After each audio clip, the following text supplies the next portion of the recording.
So many people are spending hundreds, if not thousands of dollars on courses to learn the skills to publish with Amazon KDP, but it really doesn't need to be that way. So in this video, I'm going to show you those skills and techniques to get you going and to get you started with publishing.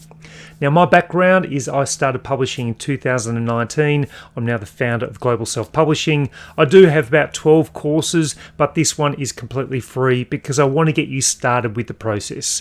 Now, it is about 2 hours in length. You may choose to watch this video in its entirety, or you might choose to actually download the course and watch it via the Thinkific platform, which I've also got the course uploaded onto. I'll provide all the links in the description below. You can go to my website, globalselfpublishing.com, and that will have all the information that you need. So I really hope that you enjoy this full tutorial of publishing with Amazon KDP, and there's even some information about publishing wider to Ingram Spark. So thanks so much. I hope you enjoy it. Give me the thumbs up and comment if you like this video. I want to use this lesson to discuss the business model of KDP, or Kindle Direct Publishing. So what is KDP? Well, they are a platform which allows you to create and publish books using a print-on-demand service, or a POD. So print-on-demand means that your books aren't sitting in bulk anywhere. As soon as a customer orders your book is printed pretty much on that day or the next day, and then is shipped out to the customer. If they order 4 of them, then 4 copies are printed. But you don't have any books that are sitting on a factory floor waiting for an order to come through before they're sent off. They hold the digital asset, being your files, and then once it's ordered, they are put through the printer and that book is printed. They also take care of the distribution. So once the book is printed, then they will take care of the distribution and the mail out to that customer.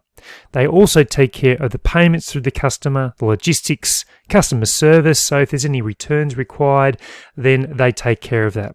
The great thing is, if a customer purchases your book but returns it, you're not out of pocket. So that's the great thing.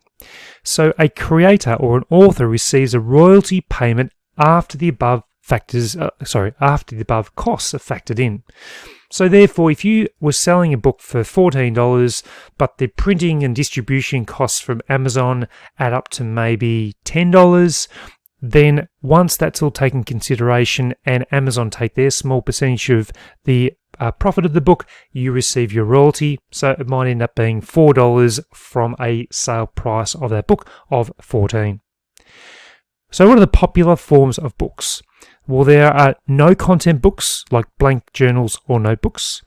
Low content being colouring books, workbooks, logbooks.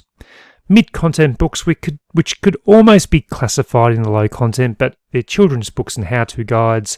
Then we have our high-content books, which are books of maybe over 10,000 words. Now, I've created books across all these categories. I've created or published 7 high-content books, many mid-content books like children's books, quite a few low-content books, and initially when I first started, no-content books. No-content books have a small barrier of entry, so most people will start off with these, and then as you get to high content, the number of people that can create a 10,000 word book plus does start to reduce, but there are ways and means of doing that, and it's an area of publishing that I will expand on at another time, but we will touch on it during this course.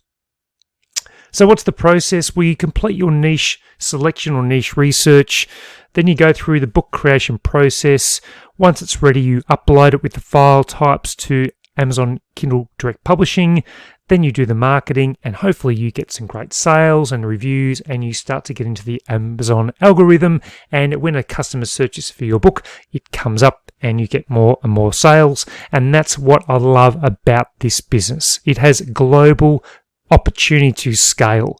You can have one book which you can then convert to a paperback, a hardback, an ebook, and an audio book, depending on the type of book, and then you can convert that same book into multiple languages and sell it across the world, across multiple platforms, and not just Amazon KDP.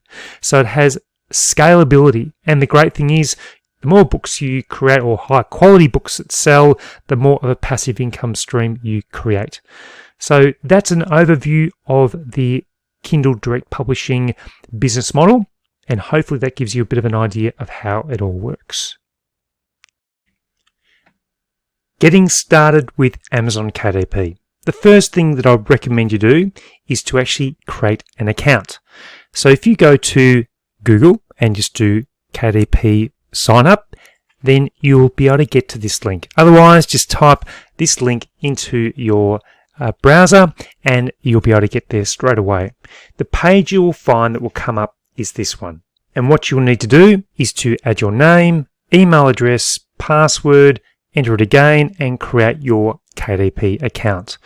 The process is quite simple and straightforward. Just make sure you complete all the details, including tax and information that will help ensure that you're protecting your account and the payments that will go through. You'll need to enter bank account details to ensure that the money, if you earn money through your royalties, goes to the correct account.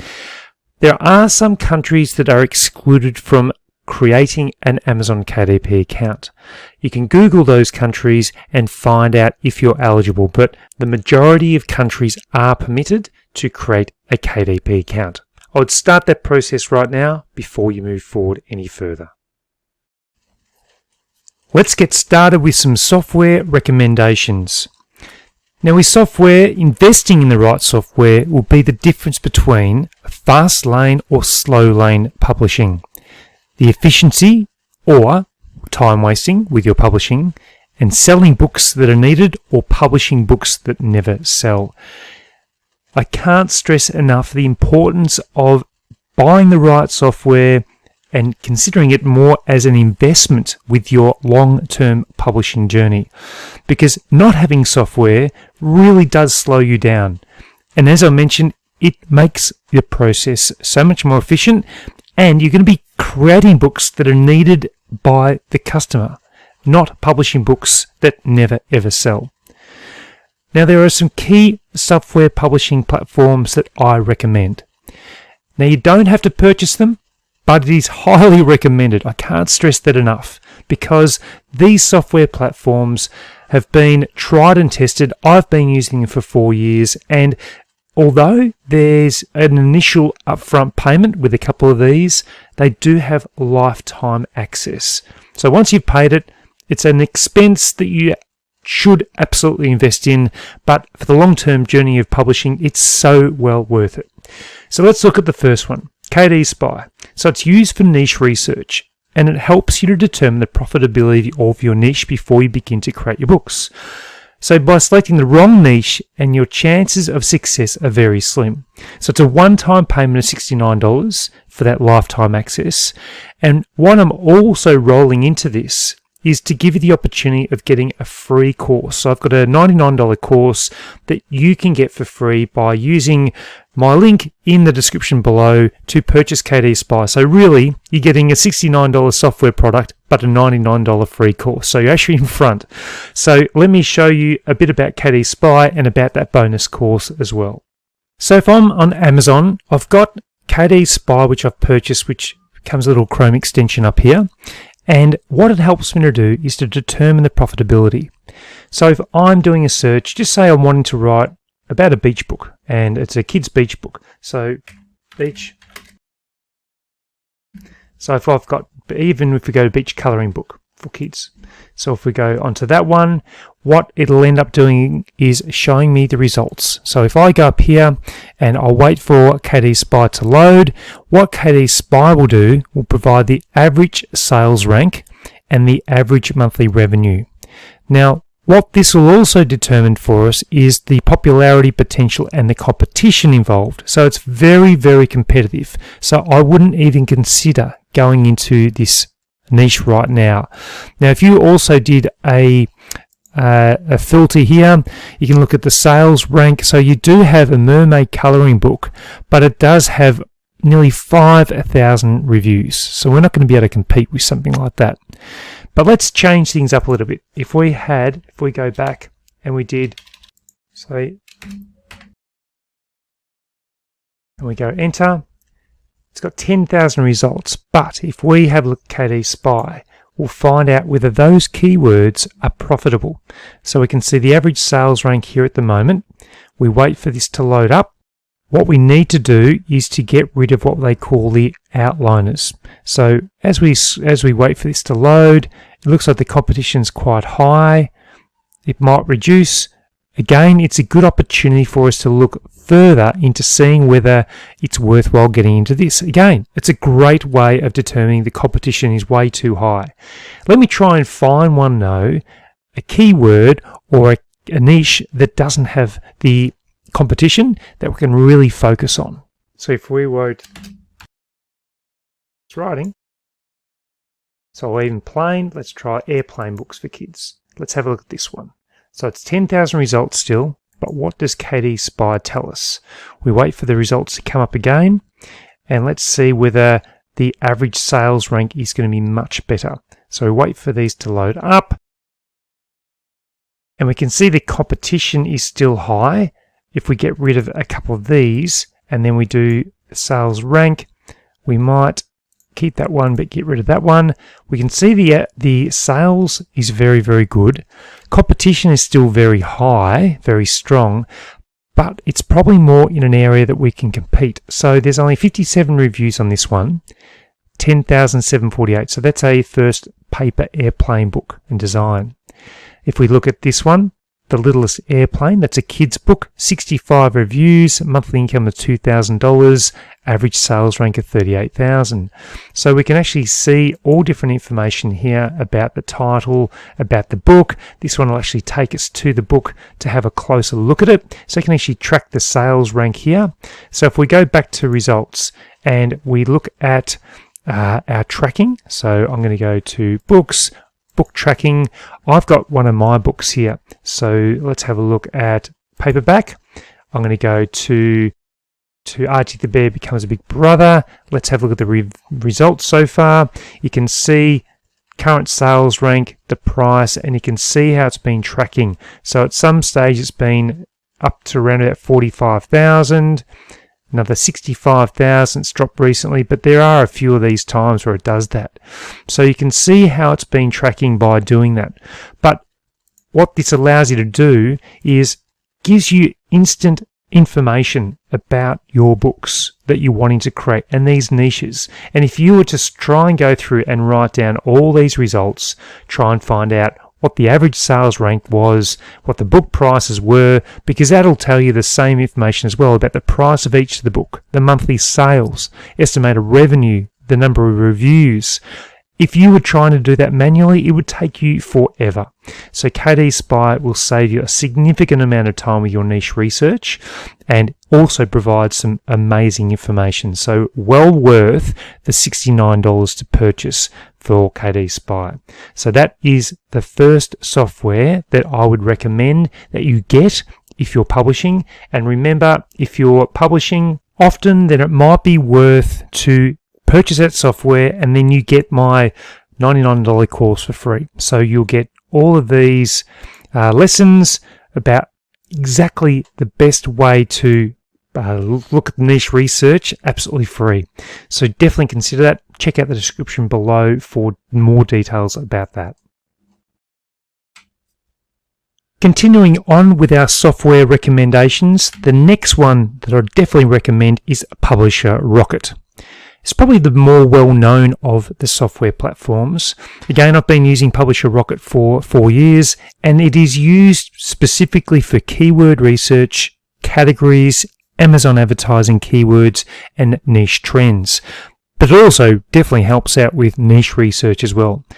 Accessibility-wise, you just have that one lifetime payment of $97, and you continue to get free upgrades as the platform and software improves. So with the keyword research and category research, it does go into a lot of depth with this. So let me give you a quick overview of the software, and it is definitely something that I recommend you looking into. Again, you can see the link in the description below. Once you download Publisher Rocket, you are given this dashboard right here. So we've got keyword research, competitor analyzer, category search, keywords for Amazon ads or AMS, and you've also got some tutorials. Let's just have a quick look at keyword search. So if we were wanting to create our books about beach theme, 4, and we can also choose Kindle or Audible. So if you're doing those sort of books, you can do research there. Go Get 'em Rocket. Then this will provide you with a whole list of keywords that are popular within those keywords. So if we click on the magnifying glass, we go down here, click on all these. Again, this will take you hours to get all this data. So what we're looking for, we've got a green light system here. So anything with green is low competition. Then we've got moderate competition. When it goes red, then obviously it's high competition. You've got Amazon searches. So we're looking for green searches as well. We can see there's not enough searches in this category. So the holiday at Folly Beach, I'm not sure why that's coming up, or guest book for vacation home beach. You just probably wouldn't go into that. There's not enough research. But if we were looking into this one here, so it's moderately competitive, beach books for women, which you may not have thought about. Very high monthly earnings, a lot of big searches. Let's now look at this a little bit more in depth. So what I'd probably do is write the beach books for women down. Therefore, we can look at it a bit more further, and we can do an analysis on it. And this will actually take us to more data and trends. It'll actually give us a look at the different books that are currently trending in this particular category. So you can have a look at those. You can load more. You can see the age of the book. So that's the number of days it's been published for. The ABSR, which is the ranking, the number of pages of the book, and the keyword is keyword in that particular title for beach books for women. And then what we can do is we can check out the actual, so we go to categories, so we can actually see the different categories that are here. Then we can do insights. So if we looked at, for example, books romance, you can look at the insights and you can see it's got a slight downward trend. So you probably wouldn't go into that. Let's get right out of here. We're going to go back to search again. Let's have a look at another one with low competition. So look at this one here. So we'll look at the Beach House guest book. Let's find out what books are trending in this, because you may not have thought about publishing in this area. We're going to look further into this. Look at the books that are in there. We can see the age of the books. We can see the daily sales as well. So the sales are quite low. So I probably wouldn't necessarily go into that, although if you had a book that is generating over $1,000 a month, that's pretty good. So you can look at further into those. Let's have a look at another search here. If we just did, we'll do 4, and I normally always end in 4 because it then opens up the results for a bit wider interpretation. So we can go through these. We can look at the different books that are trending there. So that's the competition analyzer, and we can see the daily sales. I'm going to look at the monthly sales of this one. $56,000. Wouldn't it be nice to have a book that generates $56,000? But we go to keyword search and we'll do the search there as well. It's going to be probably highly competitive. 4, and we go Get 'em Rocket. We can do a quick search of these. We can find out the competitive score. So letter tracing book, that's a lot of search results, but very competitive. You can see the red here. It's trying to find that middle ground. So 67, still fairly competitive. What about letter tracing book for children? We can even go a little bit different. We can try one other one. So let's go. Let's just see if this is going to produce some different results. So we go down here and we can click all of these and we can see the different results here. Not many searches are happening there. But what you want to do is to start to look at a lot of different books. I wouldn't be going probably for letter tracing books anymore. I think the market's too saturated. But you could find one that may be not saturated. So what we do is just keep clicking these, having a bit of a look to see. So this one's only got one. So letter tracing workbook dinosaur ABC. Very low competition, but no one's searching for it, so why would you go into it? So we're looking for a green and a green. Green and green results are fantastic. You don't get them too often, but when you do, they're the ones that you need to get onto. I can show you the competition analyzer, which we did before. We can do a category search. So this will actually go through all the different categories. You can find out if there's a category that has books that might be starting to trend up. So let's have a look at unemployment insights. Growth is going down. You can see that. That's incredible how the number of searches has dropped considerably. So that's the power of this. Why would you publish in that category if you can see that it's been dropping so significantly? And that's why you need the power of software to give you this information. So if we keep going down here further, let's look at industry, sports and entertainment insights. It's on the upward trend, 26 month. You can see all that. You can see the related categories. You can see the different ones that's here. So the sales number 10. So if you sold 2 books in this area right here, you'd be in the top 10. You'd need to sell 14 to get into the bestsellers rank according to number 1. There's 86% of books in this category are publishers, and Kindle Unlimited 12%. It's just a great tool. And you can also look at these trends here, and what we can also do is look at different keywords that you can grab.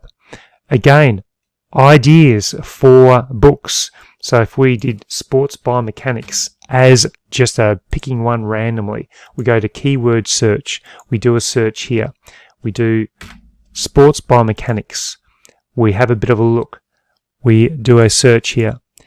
Find out the competitive scores. There's very little books that are selling there, so I probably wouldn't go into that. It's only earning $60. Again, you're eliminating books that you shouldn't be publishing in, and that's the beauty of this software. You can get so much information from it. There's also a way to do keywords for Amazon marketing as well.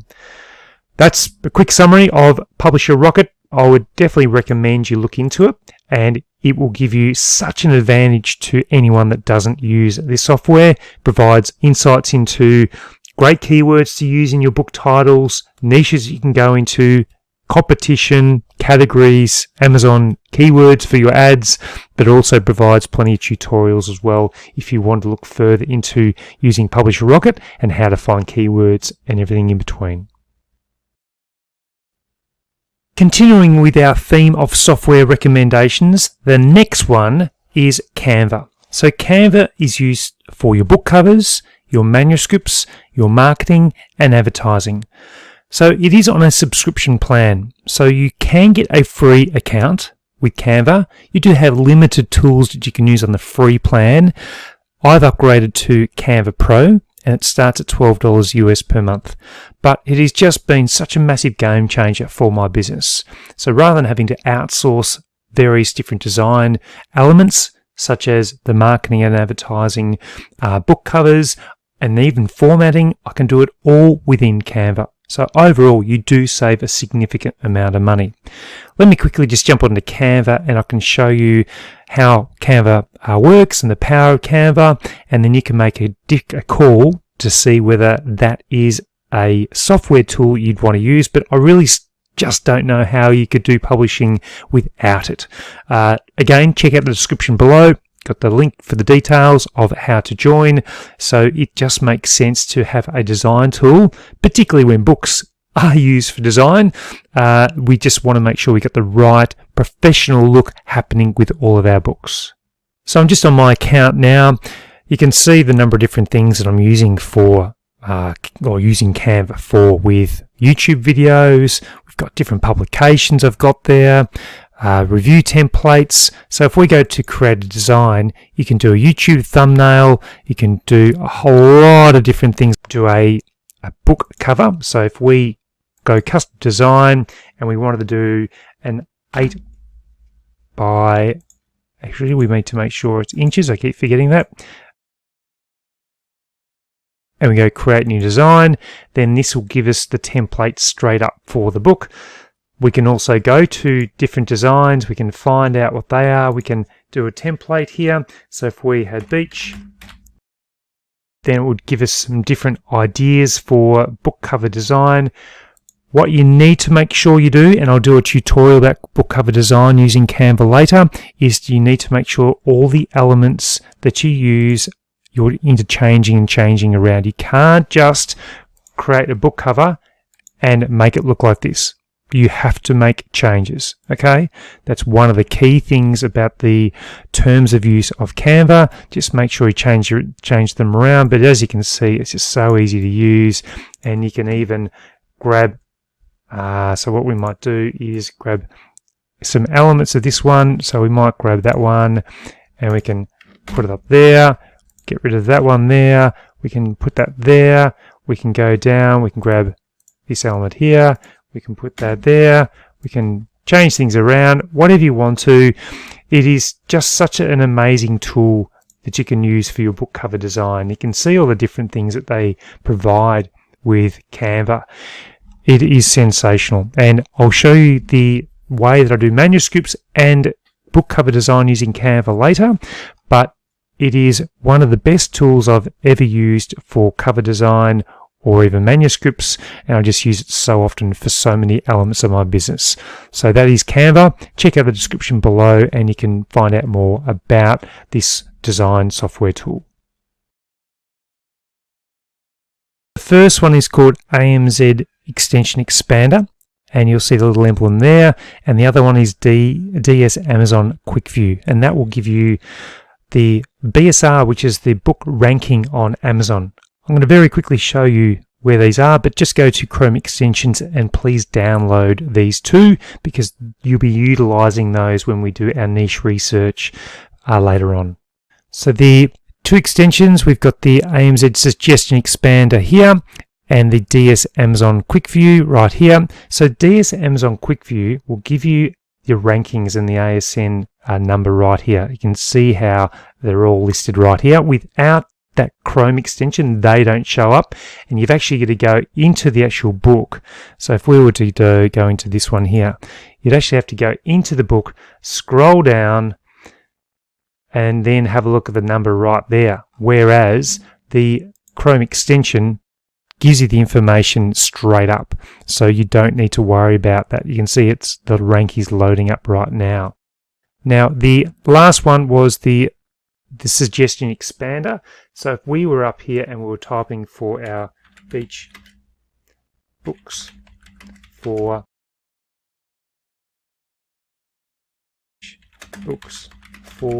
and you can see all the different ones that come up when you start typing these words, and you can see Beach Books for Children, Beach Books 2024, Beach Books Bestsellers, new releases. These are what people are typing in addition to the main keywords that people are typing for on Amazon. So it's worthwhile getting this extension as well to see what people need. So it's a free download too.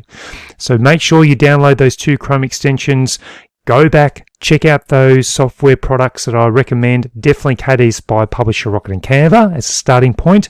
Then BookBolt if you want to use that for your book cover formatting, but you can use Canva for it. It just takes a little bit longer to do. And welcome to this lesson on niche research for Amazon KDP. It will be one of the lessons where I spend a little bit more time on because it's just so important. When we're looking for a niche, it's an area that people are interested in purchasing a book from. And we can sub-niche down to get a topic. And we almost need to get micro niches. So what will our book be about? That's the main area of interest for us with niching down and finding a particular niche. So when we go onto Amazon KDP, you'll find that they offer a number of different departments or categories. A category might be children's books, but under children's books, there's always different sub-niches. Let me quickly show you what I mean. So when we look at books, you can see if we go to business and money, you click there, and then it'll bring us all these different sub-niches under business and money. So there'd be about another 15 different sub-niches. We go back to books, and we might choose science and math. We go there, and this brings up another roughly 12, 14 different sub-niches under science and math. So you can see this is where it's important to try and niche down in a particular category and don't just get the first thing. So if we go to chemistry, this will provide another set of sub-niches under chemistry itself. So you keep going down as far as you can to sub-niche, as far down as you can to get as close a niche as you can. What we want to do is go a mile deep and a centimetre wide, or an inch wide. So the value of finding a high need but low competition niche is just really important. We need to make sure that we're doing what we can to get that information. Because if your niche is too broad, if you just went under chemistry without going even further down and sub-niching down, your book will be very, very hard to find. You'll be one amongst thousands and thousands, if not millions. So what do we actually look for? What's a measurement that we can use to judge the performance of our book? Well, it is called a BSR. So when we go back to Amazon in a moment, you'll see through our Chrome extension of DS Amazon Quick View that we'll see this number here. And that is a representation of where that book sits across all the millions of books on Amazon. This book sits at 125 ranking out of all the millions. So number 1 ranking being the best, and then some of your books, if you create them, might be in the millions, and that means that it's ranked in the millions of all the books that are on Amazon. So we want to make sure we can try and get our BSR under 100, which is great. And that comes with getting reviews, with getting sales, and making sure that you have a high quality book. Let me quickly show you where the BSR is when you go to Amazon and you've got the DS Amazon Quick View hooked in as a Chrome extension. So here's the number right here, 66,000, 82,000 BSR, 95. I've also got the Helium 10 extension on, and this will also show the different numbers for these books, but I might actually go and turn that off just so it doesn't get confusing. So I've turned off the Helium 10 extension just so it's not confusing, but you can see number 5 here. This is in new releases in books, that's where it's ranked. And if you hover over the top around here, you can also get some extended data and information. But as we scroll down here, you can see the BSR numbers, 54, then we go down to 96, 104, and that's where those books are actually ranked, and we do need to keep an eye on that information. It'll give us a great insight of where these books are actually ranked. Now the other program or software that I'll use during my niche research in a moment, which I'll show you, is Publisher Rocket. So you'll see a combination of Publisher Rocket and KD Spy being used at the same time for my niche research. You could just use KD Spy by itself, but you'll see that in combination, both Publisher Rocket and KD Spy are the best. But let's get into how I do niche research as an example and a tutorial. The first thing I always do when I'm doing my niche research is to go into incognito mode, meaning that none of my search is going to be tracked because I don't want that to obscure other searches that I've been conducting. So as I mentioned, I'm going to be using 2 different tools here. I'm going to be using Publisher Rocket, which is this one right here, and you can purchase Publisher Rocket using my link. And I also use KD Spy, which I'll bring up once we're into the process. So let's get into what we're looking at right now. So firstly, I'll jump onto the bestsellers of Amazon KDP, and I want to be searching for various different topics that might be trending at the current time. So that could be a starting point, but what I normally do is just run my eyes over these books, see if there's anything currently trending, and then I can start to look at the different categories. So at the moment we're going through here, and I'm just sort of thinking Grow Rich. I've seen there was another financial one, The Psychology of Money. The number one bestseller is Atomic Habits, so people are looking at different habits and goals they're doing. But let's break into a different area altogether. Art and photography. These could be low content books. There might be high content books, but it's important to go through this process. So what I'm looking for are a couple of things that are standing out. So if I go down here, I'm looking at vision boards. So goal setting is obviously very clear at the moment. We've got 2 vision boards here. We've got 2 different people that are doing it, ranked 264 and 270. see if there's anything else like that. We're scrolling through. Okay, so I'm just looking at here. Nothing really that's standing out at this point in time. So what I need to do is go down a little bit further within the niche. So let's go drawing. This might be our topic for today. What we're looking for are the different rankings of the books, and also we might even go down a bit closer or a bit more specific. So let's go figure drawing. So we're really niching down.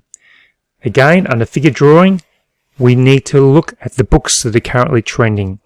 So we can go down here, look at these kinds of books. We can also identify, using Publisher Rocket, the different categories that we're looking at. How to draw anime. I may not get the pronunciation right of these. 1007 drawings to sketch in 5 minutes. That might be an interesting one. Let's see a little bit more about this book and when it was published and some of the details. So December 12, 2022, so it's been around for just over a year. We can see inside it here. We scroll down, they've done a really good description. Let's look at some of the feedback. They've done good A+ content. They're showing the steps. Ranked at 10,000. This is a video. So this is a great way of identifying if you can actually get into this niche or not. We keep scrolling down. You can see some of the illustrations and pictures that people have done as part of reviews. So you can see those.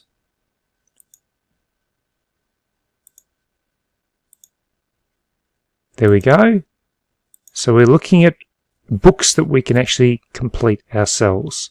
You can see the different reviews here.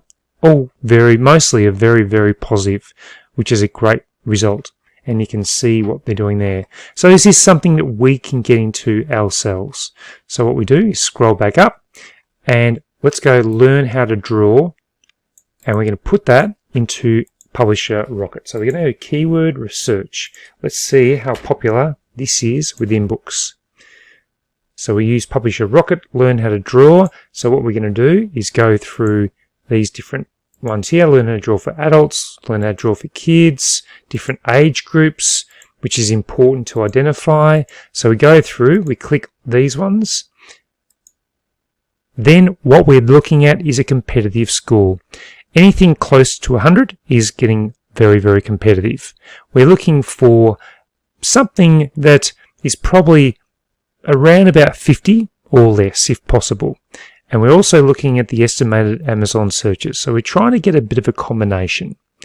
And we can look here, learn how to draw for kids 9 to 12. It's getting a lot of Amazon searches. It's fairly popular or moderately competitive. Good earnings. And number of pages, 136 on average.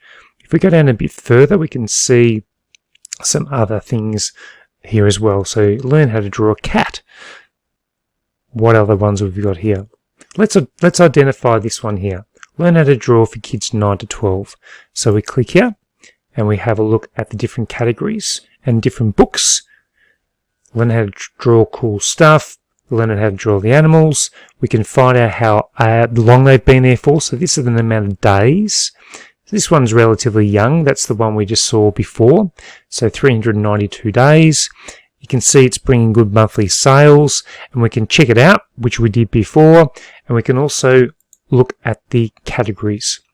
So we can see these different categories, figure drawing, and we can see the insights. So let's have a look at the insights that are here as part of this book.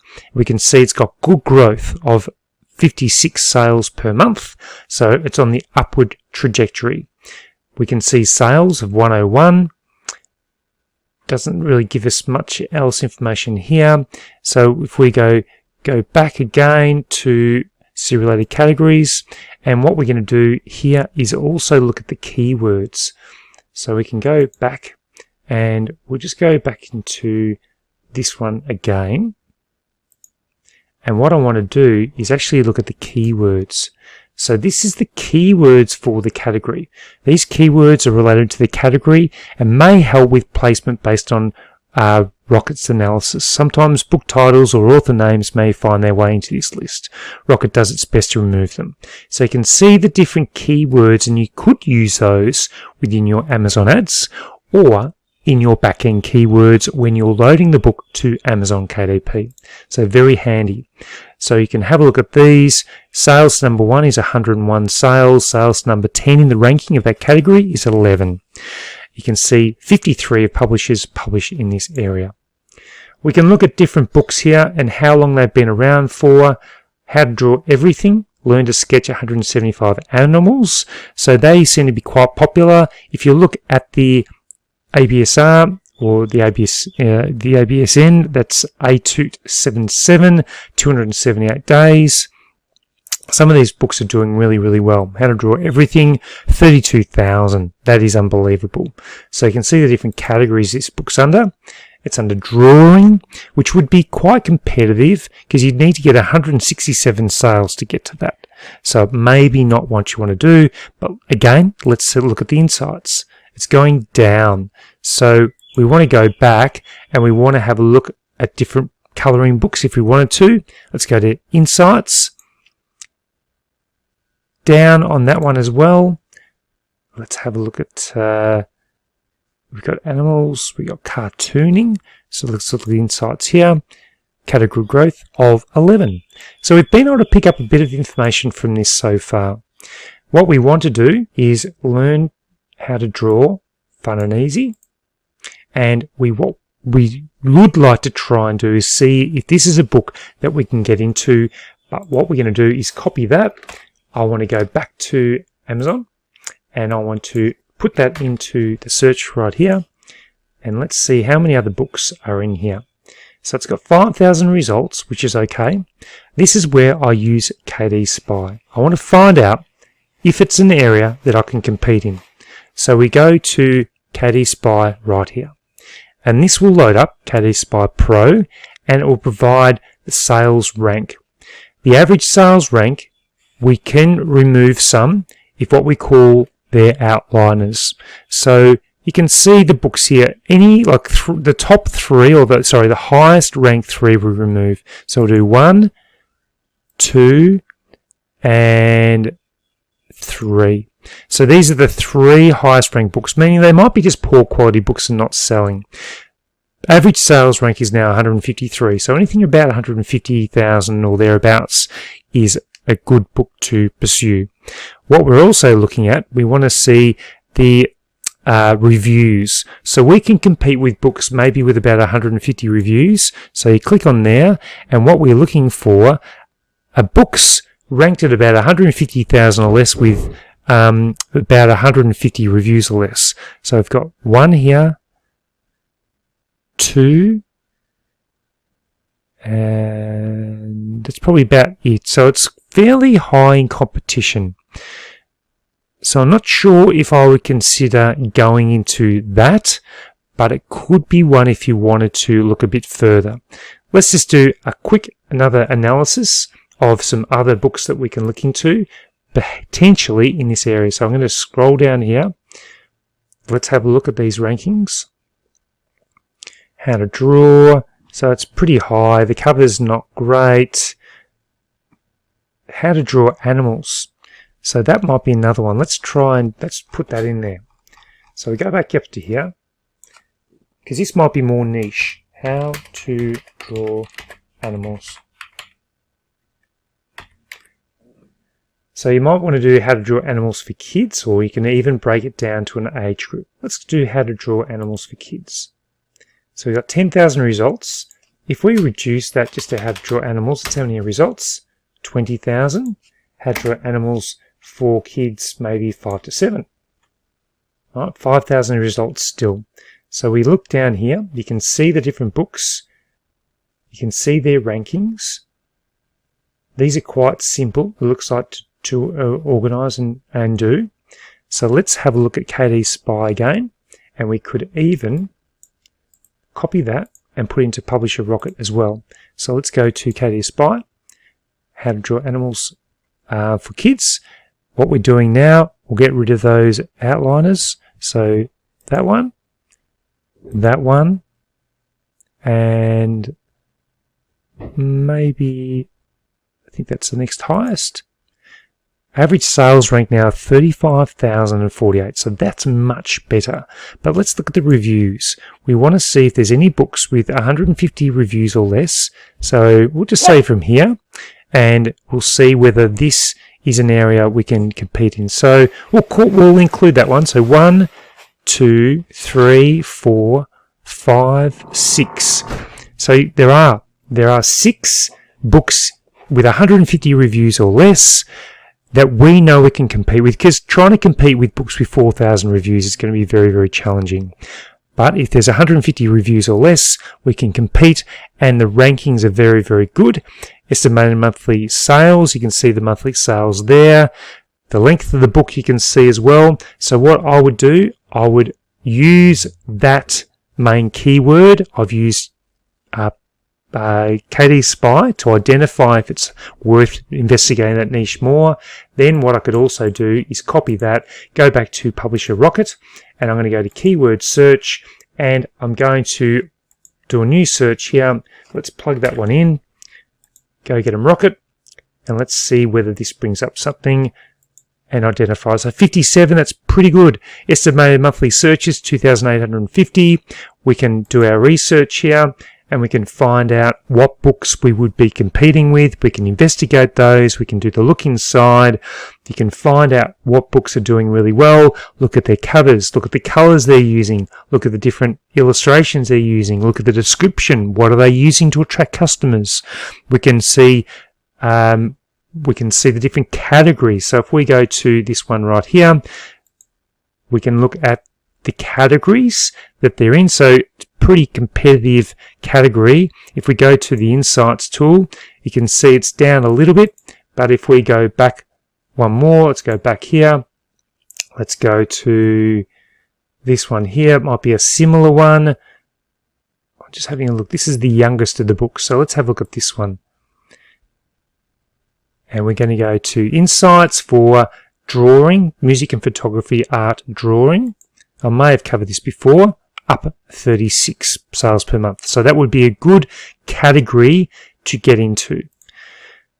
And we can look at these different categories, and when they say selectable, Amazon allows you to place your book directly into this categories of placement. So you can have a look at the different selectable categories. These ones are what they call ghost categories. But if you select this one here, crafts for children. So let's do the Insights tool here. It's gone down a fair bit, but it still could be a category you'd like to get into. Let's have a look at another one. Let's go this one right here, Insights. That's pretty steady as well. So I think that could be a great little keyword, a niche to get into. If you're happy to look at different books, we can go and check it out. We can have a look at how the book's been put together. You can look inside the book. It all looks pretty basic. You could do that using a software platform like Canva. You can see the additional details, the page numbers. They've used A+ content there. And you can also see it's ranked at 6,860. It's got some positive, or it's got some videos that have been uploaded here, so you can have a look and see how the book's put together.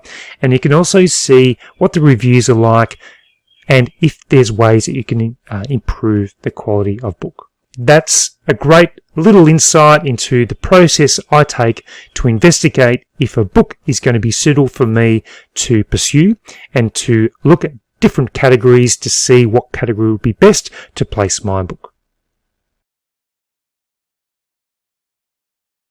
So firstly, your title serves two key purposes. The first one is your SEO, or your search engine optimization, meaning that when people are searching for those terms within your title or the content that you're creating, you want your book to be ranked quite high, or the best it can be. On page 1 is ideal.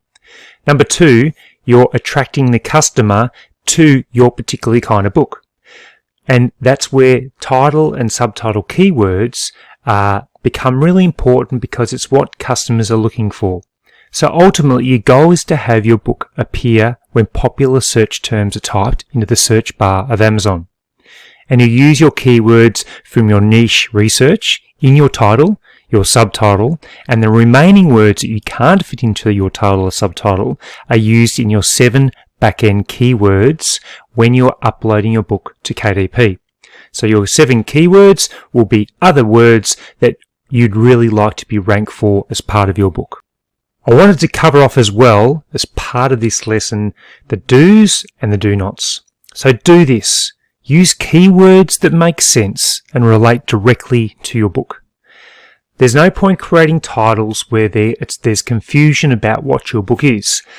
And if you've got a very high profile, if you're an actor or you're in the media or you've got a big social media presence, then you could potentially create titles that are a little bit different. But because we're self-publishers, we need to really focus on those keywords. So make sure you use the auto suggestions to help craft your title from Amazon, and I'll show you some examples soon. And each word in your title should be linked to its optimization. So you need to think about what words within your title would you like to be ranked for, so that when customers are typing that into the search bar, your book would come up on page 1, maybe page 2. So do not do this though. Keyword stuff. And what I mean by including random keywords in your title or your subtitle just because you want to try and get the keywords in. It needs to make sense. It needs to flow. Don't use other brands or author names. And worse still, do not infringe on trademark terms. So do those searches to make sure you're not impacting any trademarks, because it's a quick way to get your account terminated, or there could be legal ramifications for doing that. So titles are going to be very important for you, and subtitles are as important. But then if you can't find the words within your title or subtitle that make sense, from your research, just make sure you put them in your 7 keywords that you want to be ranked for when you upload your book. So let's just go to a way of collecting your keywords and crafting your titles just to make sure that you're going to get the best title for your book. One of the last things I want to cover on creating your title and subtitle is the use of keywords and ensuring that you don't infringe on any trademarks. So there's a website called USPTO, which is the United States Patent and Trademark Office. It's important that you conduct a search trademark just to ensure that you're not infringing on any. So it is uspto.gov/trademarks/search. I'm going to go to that website right now and give you a little bit of an idea of how that works. So just say you wanted to do a search, you go to the uspto.gov website. What we're going to be doing is just doing a quick search. So what we need to do is go search trademarks. So we go here and we go trademark search system. Once we're in here, we can start typing the words that we were looking for when we're looking to see if we're infringing on any. So if we did a book that we want to call something to do with Fortnite series, so you can see how Fortnite is live and registered, so you wouldn't go anywhere near that. Same if you had a book and you wanted to call it Lego characters. So if we go search, and if we go down, you can see Lego that you just do not want to go into. You can see how it's covered many times. What happens if we did monster truck? So we go there and we have a look, and we can see word monster truck is actually registered here. So that's where you're going to be careful with the different sorts. So what we can do, we can look at it further and we can find the different things that we can actually publish under, or we shouldn't. So we can't do carry bags, tote bags, travel bags, suitcase packing organisers in the nature of packing cubes. That you cannot do. If we go down further, we can see there's ones that are also dead as well. So you could potentially look at making a book, but I would do some further research to have a look and see. If something came up like monster trucks and it's listed in a lot of different places, then I just wouldn't go near it. It's just something that I wouldn't do. Whereas if I went and did a book here, we'll call it Learn to Write in my title. Let's have a look here. There's nothing specifically that's Learn to Write. If you had Learn to Write the right way, then you wouldn't go near that. You can sort of see that it's providing writing training workshops for law students. So I wouldn't probably have that title, but Learn to Write by itself looks like it could be alright. Learn to Write, so that's Learn Write. There's nothing about Learn to Write in here. Write to Learn, Write to Learn.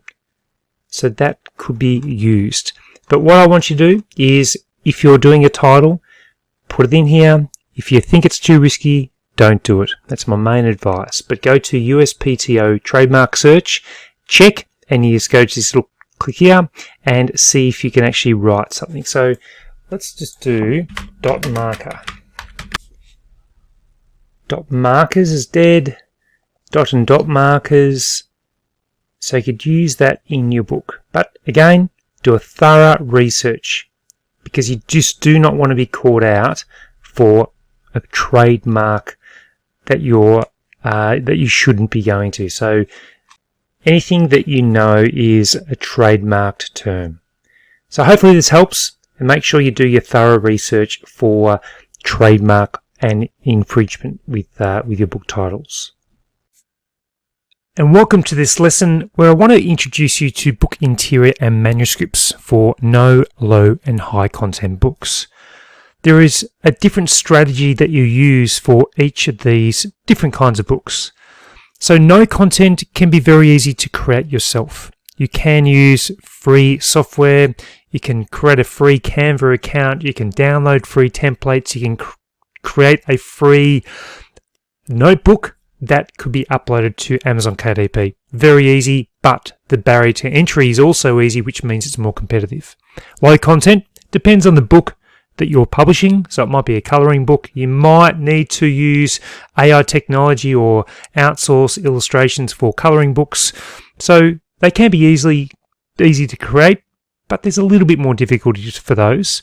Mid content can be more complicated, may require outsourcing components like a cover design, illustrations, and it does become a little bit more complicated but less competitive. And then you've got high content books. So they are time consuming. To create books of over 10,000 words up to, say, 100,000 word books or more, if you're writing those books yourself, it takes a long time, because then you need to write, edit, get everything together. It can be a long process, but if you are able to develop those books and you are even outsourcing a high percentage of those elements, the reward for effort can be very high. And the book can also be converted into multiple formats: paperback, hardback, ebook, audiobook, multiple platforms like Ingram Spark, Draft to Digital, Barnes & Noble. You can get your book out to a lot more places. Now, if we look at the course lessons in this course, you can apply most of them to publishing any of these forms of books. However, there's lots more content to come regarding the game-changing publishing of high-content books. So we're going to go to the next lesson. Keep in mind that if you are writing a high-content book, that I will be creating more content around that at a later date about how to create your structure of those books, how you put them together, how you can potentially outsource the writing component of it, a component of writing high-content books. But for now, the next lesson is about creating a manuscript for no, low, and mid-content books. But remember, the majority of all these lessons you can still apply to creating high-content books. Anyway, that's a lesson. Let's get ready for the next one. And welcome to this lesson about creating your book interiors. Now, it's important when we're creating our interiors that we look at different options that are available, including free interiors.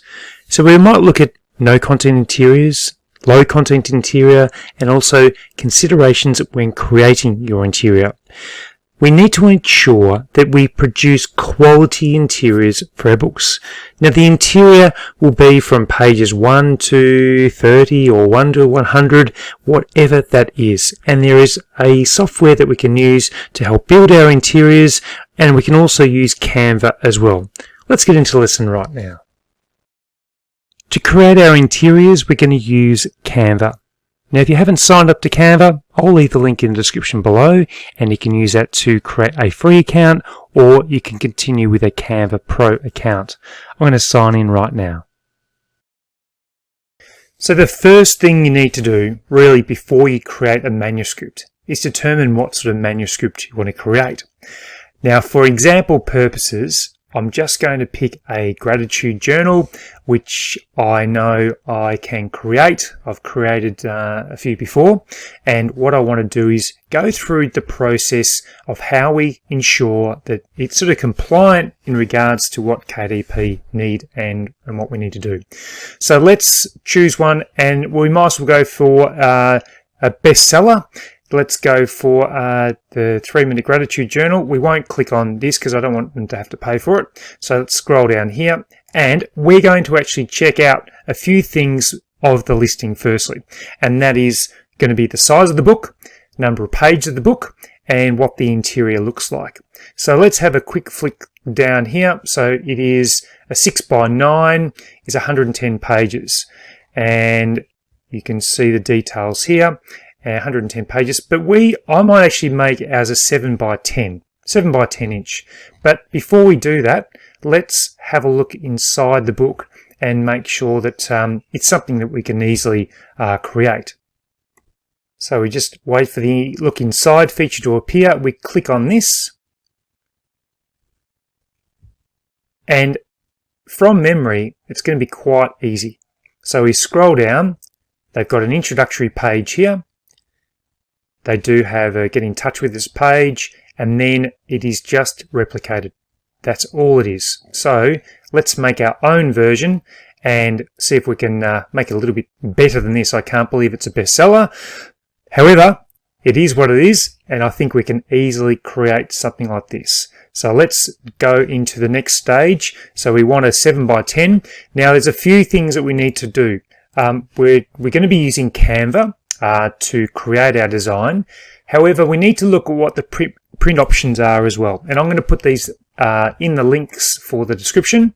So if you go to print options on KDP, these are the trim sizes. So depending on what size of book you want, you can choose any of these. So when you do go to load your book up to KDP, you have an idea of what sizes there are. 7x10 is the choice that we're going to be doing today. Now, there are options for bleed and no bleed. So bleed, very quickly, is if your images are going to be stretching beyond what the normal area would be. But we're not going to include bleed. So we would make ours just 7 inches by 10 inches. And these are the individual pages I'm talking about. So I'll just push create new designs. There's a really good resource. It's through KDP, and you can actually create, or you can do the paperback file setup calculator. So what you need to do is download calculator. Then this will come up for you, and you can plug in what you want. So we're just going to be doing a black and white with black ink and white paper. We're doing, so you get a choice here as well. You can choose whatever you want. We're doing 7x10. We're going to do 100 pages. And then you go, we're doing no bleed. So then we do manuscript no bleed. And then it comes up with a template, and it will give you the dimensions of what we need to do. So it's important to have a look here.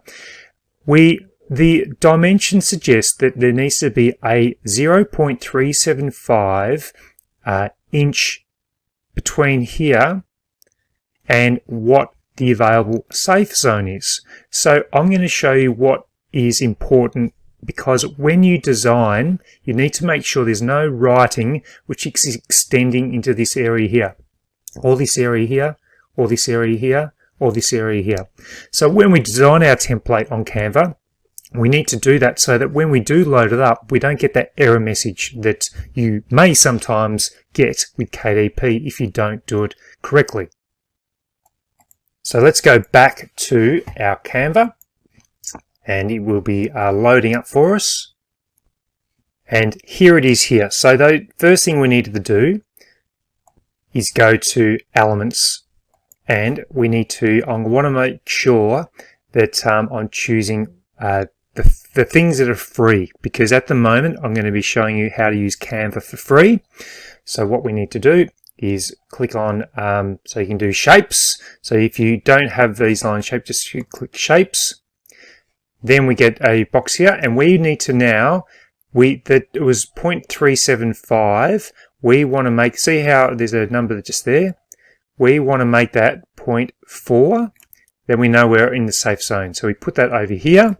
Then we can copy it and we drag it over here. Then we do the same and we drag it. We're going to put it up in the middle here, and we're going to do the same for the bottom. Then we know that this is going to be our safe zone. So we could just do shapes. Then we get an outline that we're going to be using. Just here. Click on that. Let's just make it like that. And we're going to put it here. Oops. Put it here. Drag it across like this. Across to there. Across to there. Down to the bottom. And if you want to, you can just go to this box here and make it a bit more transparent. And we can get rid of these now. And that will be the area we need to remain in when we're doing all of our work. So again, you can make it sort of quite transparent if you want to, as long as you can see it. And we can create our first page if you like. So I'm going to quickly skip a couple of bits in a moment, just so I'm not having to waste your time. But let me do the first bit. So if we're creating that first introductory, so let's go back to this book again. We want to have a look at, I think it was the name. So this book belongs to. So let me create something like that for us. And I'm not going to take a huge amount of time with the creation side of things. It's more of an explanation of how it all works. So let's, for example, just use this one here, and we're going to use that font. Actually, it doesn't look great, so I'm going to get rid of that. Even though it's demonstration purposes, I don't like that. So I just got rid of that wrong thing, unfortunately. So I just bring it back here, and we can also go to here, and we go. Yep, it's sent to the back. So let's just go to our text again. Let's scroll up here. Let's add a heading. And what we need to do is choose, so this book belongs to, and we just need to bring the size in a little bit. Let's bring it up here. And all you need to do is start to make your designs are going to be right for you. So that's something that is like a personal choice, but all I'll do is I'll create something and we can just make it nice and simple. So all you need to do is get whatever elements you want. If you wanted the lines, the writing lines, for example, just write, you can do this. And again, it'll give you the option to create some writing lines. So you might choose, oh, that's the pro version. Sorry, I'll go back and just choose a free version. Okay, so I've just scrolled down. There's one here that's free. This is just under writing lines. And then you can create as you wish. So you just might want to drag that up, move it around, and just get into the position where you want to. So you can design what you want to do with that. Now, the next thing you want to do is go add page. Then you can design, for example, you could go, and if you had a lead page where you might be offering things, you can do something like that. But all I want to do is skip through to this page here and show you how we could create something like that very, very quickly within around about maybe 15 minutes. So let's do that right now. Okay, so all we need to do is go back to Elements. We'll go the Shapes again, and we need to check, get that square box. And that one was just here. And then you can just position it as you want to. So we might want to, actually, before we do that, we need to go here and we need to copy, we need to paste. So we just know where our parameters are on this page as well. So we go move, whoops, we want to send that to the back. Now we can actually move and manipulate this around so it suits what we want. So we just get that in position like that. Then if we have a look back at our original, remember we copy it exactly. We want to have a create our own, but this is all about showing you the methods behind how to do it. So I'll be fast forwarding in a moment to the creation, but I just want to show you the basic elements. So let's just do this box here with the 1, 2, 3. So we go back to here again. So just copy it, and we come down here, drag it down, and then you can add more text. So we just put number 1, for example, like that, and we can make it smaller. So if we want to make that a bit smaller like that, we can just go up here and make that say 20. So it's a bit smaller. Then just bring it up here. We can make it even 25, and we just replicate it. So Control and just bring it down, and you just go back here. Okay, and we want to bring it across to the side, and we just center it again. So these lines will make it nice and perfect for us. We might actually move this one along, make this as well to the side, which is like that. And then we just simply bring this across just like that, and it evens it a lot for us. Well, it doesn't seem too even, does it? That seems better. And we do number 3. Just like that. And then the lines, you can add them if you want to. So a little neat trick that I'll show you, just to make sure everything's nice and even. So you go Elements, then you go Ruler, and then what you actually do is grab one of these rulers just like this. It might be a pro on those, there's definitely free ones around. And then all I want to do is do it like, so we just might need to make it a little bit bigger, and we drag this rule into place just like that. Then see how that dot is on that big one there, and we just bring it up a little bit just like that, and this one would go like that as well. So that just helps you. If you can't do the fine movements, you just need to increase the magnification of it, and that will help you get it in the right position. So that's just a little trick that you might like to use. And then you can keep creating your elements. Now, what I'll do, I'll pause it, I'll come up with a page, and then I'll show you what we do next. Okay, so what I've done is I've created like a gratitude journal, and I'm see how these dots would be.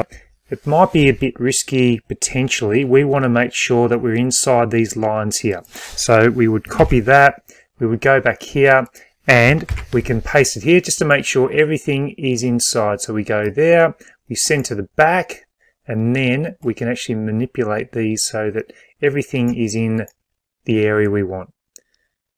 And that will make sure, so see how when we zoom down here, everything's in the lines, and we scroll down, I've made sure everything's in these lines here. and I've done like a second page, so just to give a bit of variety as well. So everything is in those lines, which is important that we do. Now, you might be asking, how do we continue to replicate this? Well, if you go down to this bottom button here, you push this, and it'll end up coming up with these two. So all we need to do, if we want to keep them in the same order, we just right click, duplicate, and then that will bring up those two. Then we go 1, 2, 3, 4, right click, duplicate 4 pages. And then we keep doing that until we get to the desired pages. Now on Canva, it only permits you to do 100 pages. So that's the limitation with this model of doing it. But I will do 100 pages, and I'll pause it now, and I'll come back when the 100 pages is done. So I've done those pages.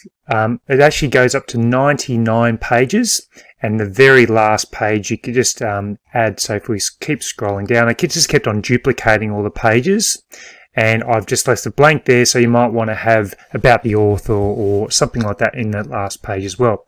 So when we've done that, we click that button down below again. This will bring us back to the starting position, which is just here. Now we've got our 100 page 7 by 10 inch manuscript ready to go. What we would then need to do is go download, and then we would go to PDF just by clicking there, and we go down to PDF print, and we save it, and then that will be saved in a 7 by 10 inch. It's got all of our features here. Now the other thing I forgot to mention, if you didn't want that grey line running around the whole area, what you could easily do before you replicate all of it is just to delete that. And then you would then go through and you would just replicate all of your pages. So that's something, if you didn't want that grey line there, and that's your borderline, then you could easily do that and replicate them all as well. But that choice is up to you, what you want to do with that borderline. Sometimes it looks good as a feature. Sometimes it's probably best not having it there at all. So let me just finalize with a couple of key points. So let me run through a few key tips that I'd like to pass on. Number one, I learnt the hard way on quite a few books when I first started, but triple check your interiors to ensure there are no errors.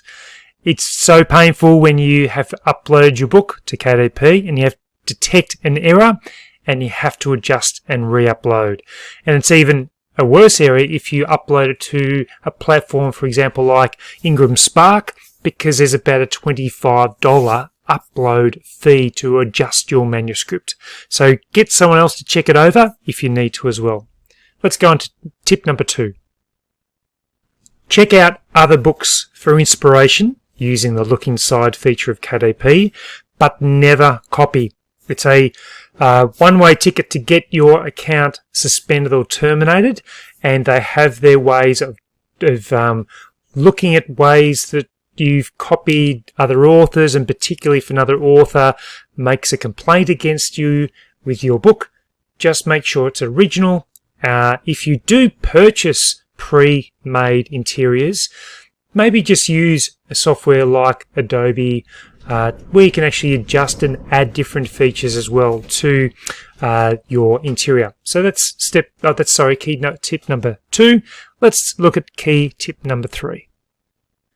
And that's to consider upgrading to Canva Pro. It was one of the best business decisions and investments that I ever made, just because the features and the options you have so much more. And if you're going to outsource, well, definitely don't upgrade, because you can use the amounts of your monthly subscription to be able to outsource using those funds for your business. But if you're into making covers or interiors yourself, then definitely consider it. And I'll provide the link again in the description notes, but it's just been such an amazing investment decision, and I reckon I've tripled my sales, or even tenfold my sales. It's a big number, because I upgraded. And so I do think that looking at different software that helps with your creation or your speed or those sorts of elements are really important when you're doing your low and no content books. And welcome to this lesson on book cover creation. There are so many important elements that you need to bring together for your book cover. You need to ensure that it stands out to the customer, that they can read, even on a small thumbnail, what your book is all about. It needs to be colourful and vibrant, and it really needs to stand out. Now, when you're doing your book cover creation, you need to ensure that the elements are legible for people to actually read. You need to make sure that your illustrations are clear and that any headings that you have can be read by someone on a very small thumbnail if they're on their mobile device. Now, if you wanted to look deeper into book cover creation, because I won't be able to go into it too in depth in this class, but I do have a cover creation masterclass which is available, and I'll provide links to that course in the description below. But let me give you a quick tutorial on Canva on book cover creation, so you can go ahead and create your book covers that are ready for Amazon and are ready to be standing out to prospective customers. Once you're aware of your trim size, or the book cover size, we now need to go and create our custom design. So we're going to do a 7 by 10 inch cover. So we go custom design 7 by 10, and we need to make sure it's in inches. Let's do that again. 7 by 10, and create new design. We'll look at our front cover here, and then we can also do our back cover here as well. And what we're looking at doing is creating a single image for our book cover. I'm going to do a book about life skills for teens. So if I'm looking at the different elements, what I would generally do is go and have a look on probably on Amazon to see what book covers are standing out. So you need to do a bit of investigation to see what is working and what's not working. So to start with, you've got all your elements here. Now, if you go to elements and shapes, and you might have different things you want to do, you can clear the recent ones and recent shapes, but you do have different photos that you can use within here and frames.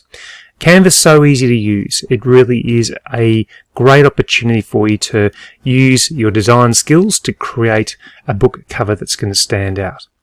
So we're going to go and let's do just normal shapes. So we go shapes here, and let's do this. So it's a matter of just dragging elements around, and we might do color here. So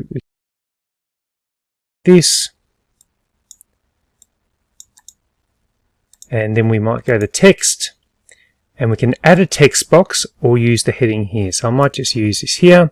Then what we do is drag it down.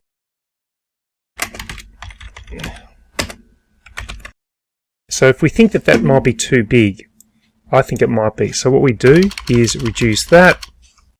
I would change that there, and I might even choose a different font type. So if that's Canva Sans, I'm going to go this one here, and I might change that to white. So we go up here and we can just change that to white.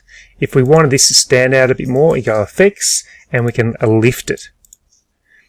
Then what we do is we can copy this again. Let's make this a bit smaller, and we might do it like that. We copy that, and I might do 14s. And then what we can also do is change this background to black, and then what we can do is bring this out a bit. That. Okay, so we can start by adding our text boxes and things like that as well. Now, if you wanted the background picture, you can go here. You can also go to design, and you can do a bit of a search. So if you do life skills, you might have different things that come up like this. Now, with Canva, you're not allowed just to grab a cover and like this and then just use it. You need to change elements of it. So if we scroll down here, I might choose to have school or high school, We might scroll down here and have a little bit of a look and see if there's any elements here. So we might even choose this one, and then we go as new. Then we can actually use the background picture here, or we might like to use that writing. I don't really like that one, so what I'd do is delete that. I don't particularly like that background, so this one might be better. So we go here, we're going to add a new page. It's quite good writing, that one. It's quite clever. So we could almost copy that, or we might start by copying this, put that as the background, and let's see what this looks like as in life skills. That's actually not writing, so I really like that though. It'd be good if we could do that as a font type, but that's okay. So we go down here, we can even copy these elements here, place them on here like this, and you might like to put something else there. I'm still undecided with this one whether it's actually what I'm looking for. I'd like to find a background. Even this one might be better, or even this one here. I'm looking for backgrounds that will help me to get my book standing out, because I don't want to necessarily use the font type, but I'm looking for background images. This one could work. So we add new, and what we do is we can get rid of this actual background here. Then what we can do is get rid of these things that we don't want. Then what we can do is we can get from the top corner, we drag all of these, we copy them, and we'll try again. We copy them, and then we can paste them up here. And what we can do, we can go to these elements and we can layer them and center the back. So we probably don't need that one there. This one here could be moved. This one here could be moved. That one can be deleted. And you can see the background starting to come together. Maybe we'd like to have like a blue color in the background. So I'm going to delete this. I'm going to get this one here, and I'll quite like this color, so I'm going to put it there. I like that little white bit there, so I'm going to do that. I'm going to send that backwards. I'll try that again. Let's go backwards one more time. Still going backwards. There. And then what you can do is start to bring in other elements for your book. It's about playing around with different sorts. So you might even like to change this up more. So we might like to change this so that it's more at the top. So what we can do is grab these, bring this up here. Actually, we might actually go. We might just drag. These two can be reduced in size. Bring this up here. Drag that down. Move that around. You can go like this. We can make this a little bit bigger.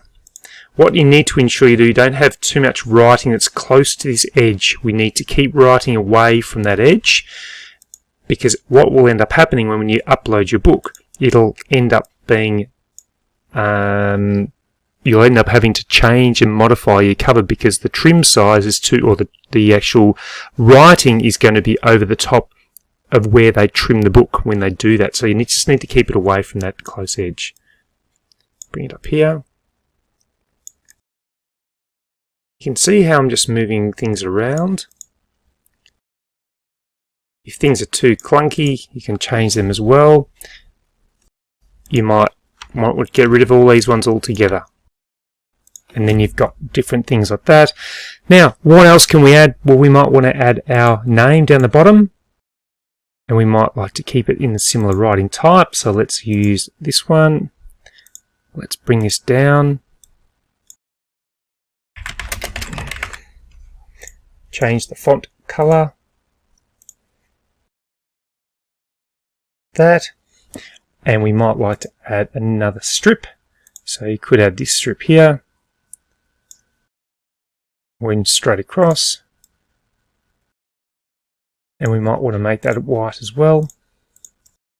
If you don't like that, you can actually reduce this size, so you can bring this up like this. You don't want your name to be dominating the cover too much. Unless you're a famous author, you could actually reduce this a bit more. So you can actually go position, center, this one, bring this in a little bit, center, and you've got that like that. You might want to change this around. You might want to make that a different color. You might want to move this slightly around, keep that away from too close to the edge, and then you can start to play around with these elements, use the design tools over the side here. There might be other ones that you can use that you think might be better for this background. So we might try another look and feel for our life skills book. So we could go up, go back this way, we could go high school. And what we're looking at doing is getting some inspiration from each of these book covers as well. So we keep going down, see if there's anything that we think we could probably make or use elements from to make it into a book cover. Keep coming down. If there's nothing there, that's okay. You can make it from scratch. But what I'd like to do is just have a look and see if there's anything of inspiration that I might be able to use for my book cover. Remember, you can't just grab a cover and just use it as it is. You need to make your amendments. So you've got our Life Skills for Teens book cover. Then what you can also do is you can grab an element as well. You can edit the image. You can change the screen colors. You can do duotones. There's also bits down here. You can add different apps. You can even do an image if you wanted to. So we could go here and we could use DALL-E, and then we have a student working at a school in a basic sketch form. And then let's generate, and we wait for this to happen. And you can add an image. I don't really like either of those images. They haven't come up very well at all. But I've created some previous images that I could use, like this one just here. So I can use that image in my book on the back cover if I wanted to, and I can change things around. I can change the background color, and I can go to white. I can make this and edit the photo, and I can actually, what I can do is go to background remover. Then this will actually get rid of the creamy sort of color that I had, and then I can blend that into the background as well. And then what you can do is to add your description information on the back cover of this book. Now, what do we do from here? Once we've made our back cover, we do need to keep a space down the bottom here for the barcode. So there's a barcode that will appear approximately in this space right here. So when you have a book, the barcode or the ISBN will appear at the back here. You need to keep this space clear. So just keep in mind that when you're doing the back cover, you need to have that there. Now, you can also add a description at the back here. You can add a photo if you wanted to, but this is where the description is going to go, and I'd probably reduce that to maybe 12, and you can start to add your description and information to the back here of your book, and you've got your book right here. So when we're doing this book and we need to convert this into a cover that we want to upload to Amazon KDP, what we need to do is we need to add a heading for each of these. So Life Skills front cover, and then we do this one, Life Skills back cover. Right, now we might just do Life Skills demo book. Then what we need to do is to download these two images in a PNG. So we do both images and then we click download. Then you'll see what I do with these images in a moment. So we've got to save these images and make sure you put these images into a file where you're going to remember where they are. So the next step is to get these images into a book cover that's going to be suitable for uploading. Now I'm going to show you the very efficient and quick way first. So I'm going to log into BookBolt, and I'm going to go to BookBolt Studio. So once I've logged in, I go up here and I go to Book Bulk Studio, and I'm going to start a brand new project. So I go brand new project. We're going to go just the paperback cover. We're going to call it Life Skills Demo Book. We are doing a 7 by 10 inch. We are doing black and white interior with white paper, and let's just call this a 100-page book. So we create project, wait for this to load up. Then what I want to do is to upload my images. So I need to upload an image. So once those images are uploaded, I'll click on there. The book will then, or the book cover will then go to Book Bulk Studio straight in this alignment here. What we want to do is to stretch this so it goes to the edges. The edges there, and then we drag that down so the pink is covered, and we can't see any sort of pink in this up to this line right here.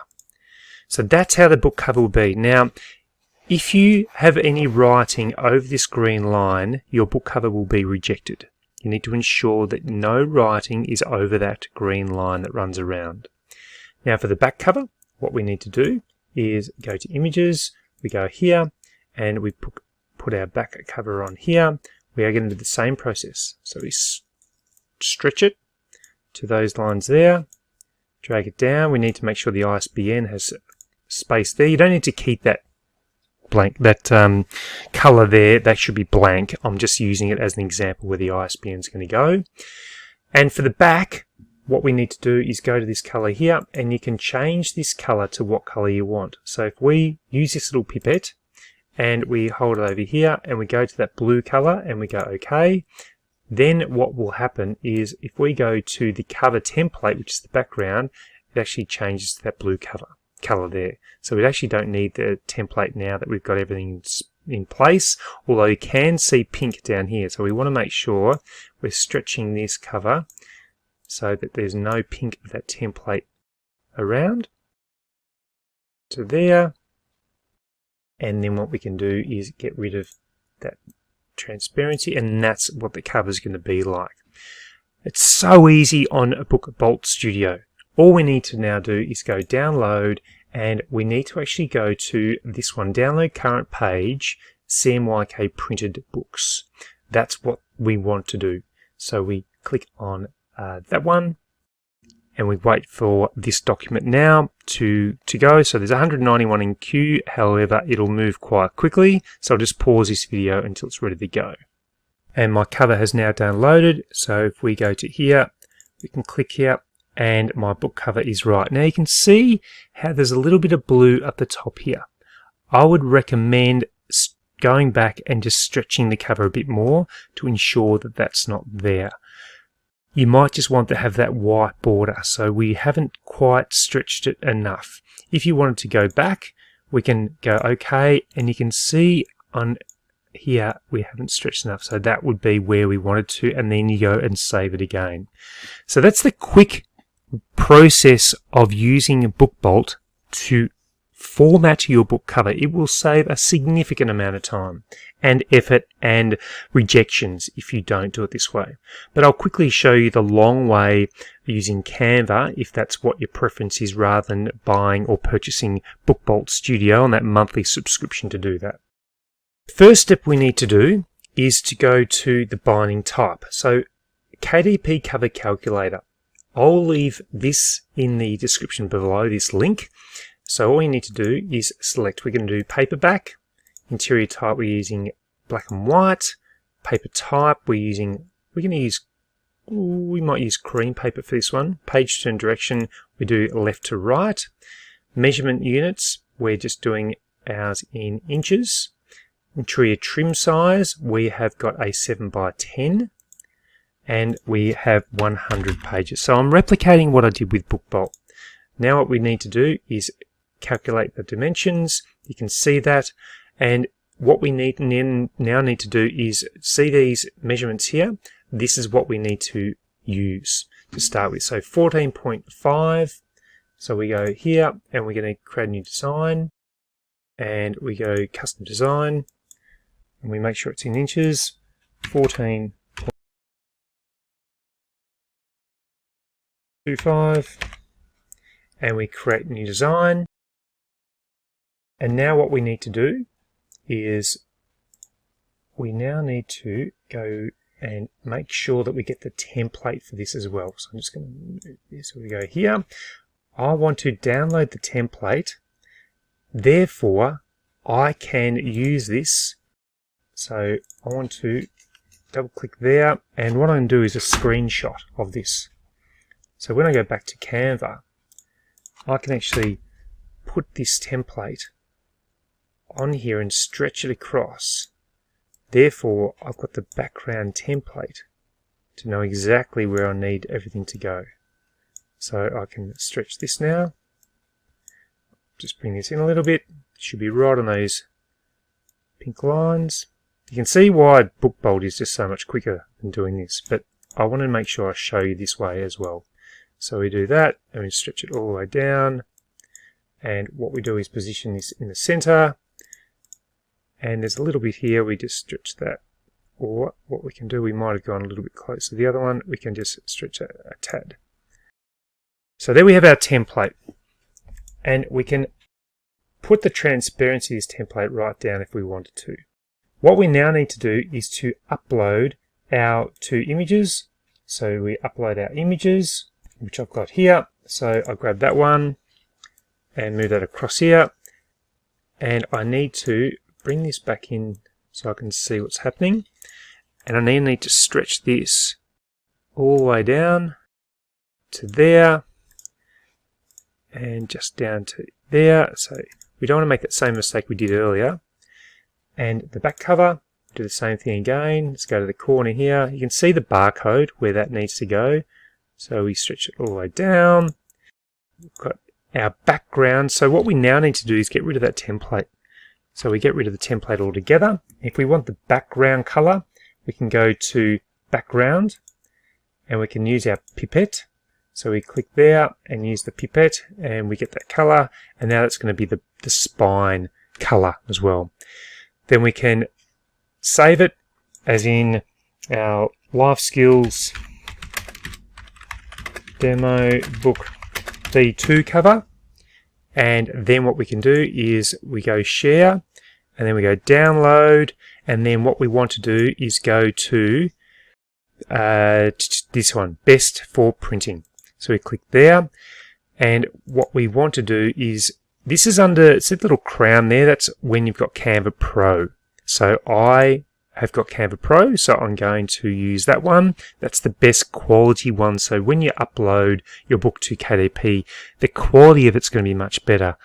That's why I encourage you to take a Canva Pro account out rather than just the free version. So we wait for this to load up. And then this will provide us again with the PDF version, and we can have a look at this cover, and you can see the cover is the same again, same format as our original one, and therefore we can load this up to Amazon KDP when it asks for the book cover or to be uploaded. So there we have it. That's a 25-minute lesson on book cover creation. I did go through it very, very quickly. There is so much more in depth that I've provided with my masterclass course on book cover creation. So many different things about the elements you need to consider, what things you need to look at when you're creating your cover. This was just a very, very fast process to show you how to use a bit of Canva, how to put your cover together and format it ready to go. And you can use Book Bolt Studio for your hardcover as well.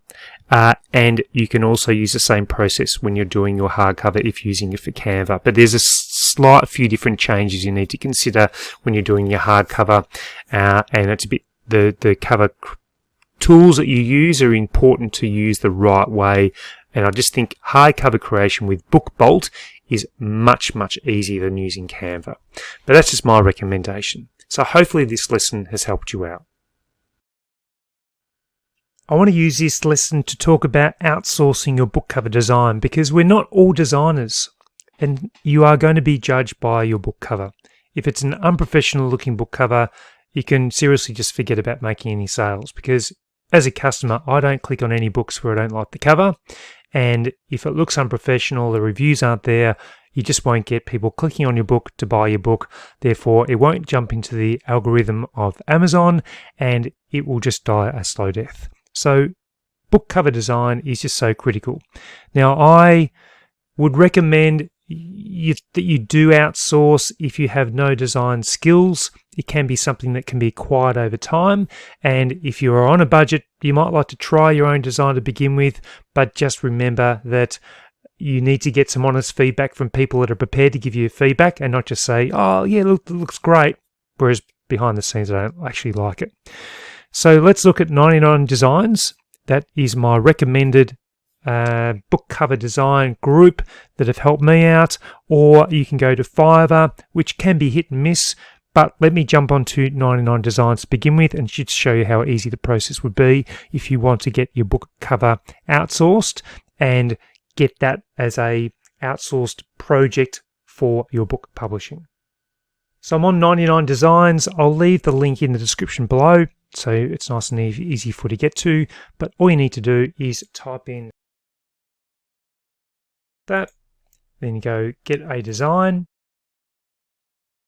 This will then bring you to a page that provides details about custom book cover design itself. So you can see the details here. You can see the quality of book covers that you can get. All you need to do is see how it works, and it'll show you the information that you go through here. Get dozens of book cover designs, and you can pick your favorite. You set it up as a bit of a competition, and you then can see all the book cover design contests are going through. Just some of the designs are unbelievable, and you do get different packages based on what you want. This might be your third or fourth book you create and you're prepared to spend money. This is in Australian dollars, so that might be around about $320 roughly, just a rough calculation. But they do some brilliant designs. There's plenty of questions that of FAQs that you can go through and look at, but it is such an amazing tool to use to get your book cover design, and they'll do that formatting for you and get it exactly as you want. You can see the number of entries that some of these book cover designs do have: 75 entries, 40 entries, 48 entries. So you pick the one that you would like, and then that person provides all the file types for you. Now, if we were to jump onto Fiverr as another option for you, you can almost think about this as you get what you pay for. So if we go book cover design, you can see the book covers here. You can do a relevance, so you can go best-selling designers, and you can do Fiverr's choice, so you can see on what is delivered quickly, the quality of them. My advice would be to click on the book cover or even go and have a look at some of the work that they've previously done. So let's pick one. Let's go to Shoaib. So he's got book covers at $48 Australian dollars. He's had 5 reviews from 4 people. He's a level 2 designer. Let's have a look and see. So you can do the basic, standard, or premium.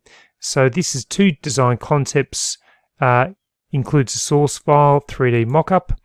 This one, back and spine designs. So you want to probably get one that you're going to be happy with. Have a look at the different designs. They need to be unique. They need to be one that you're going to be happy with. And it's important that you actually get the cover that you've requested. If you have this one, at least you got 4 design concepts, back on spine designs, jacket cover, source files, 3D mockup, and audio book cover. So that would be for more of a high content book. But I can leave a link in the description to a book cover design. This might be one that you use with Shoaib. He looks like he's creating some good work, but scroll down, look for any reviews. You can see the projects that have been completed. You can see the packages that are available, select those, and you can see the reviews down here as well. 5 stars, outstanding. So this might be a really good one to have a look as well. But I'll leave the link in the description below to this designer. I've never used this designer personally, so I don't know their quality, but at least you'll get a bit of an idea about what to look for. So Fiverr.com is another good opportunity to outsource your book cover design. Just take your time to get the right one, because people do judge a book by its cover. Welcome to writing your book description. Now, your book description can appear on the front page or section when your book is live on Amazon KDP, but you might also like to include that book description on the back cover of your book.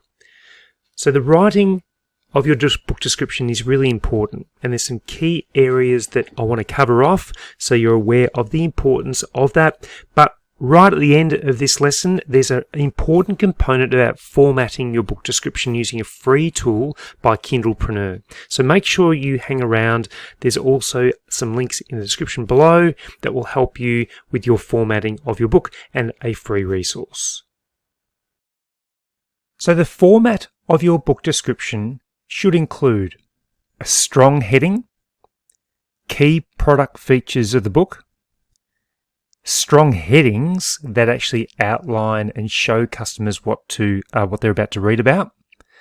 At the end, they're going to have a call to action, and then very importantly, must be grammar error free. And I actually use Grammarly.com.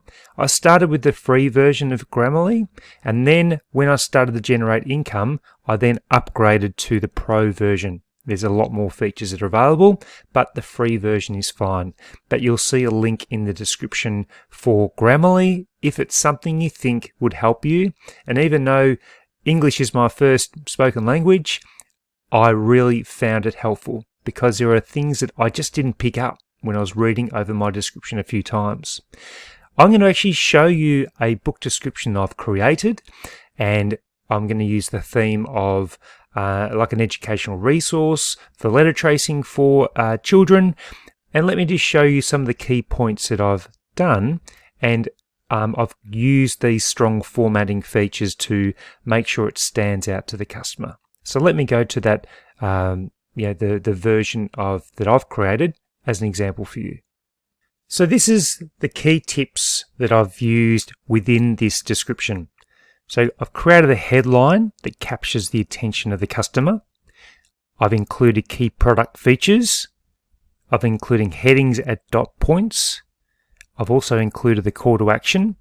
And as I mentioned, I've used Grammarly as well, that has checked over for errors. And I'll show you how I've actually used Grammarly as well.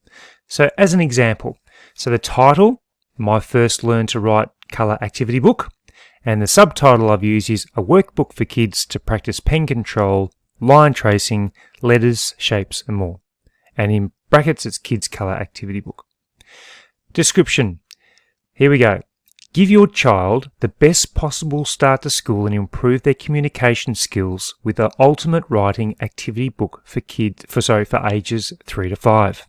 So that's my heading. That's what I want to capture the attention of the reader.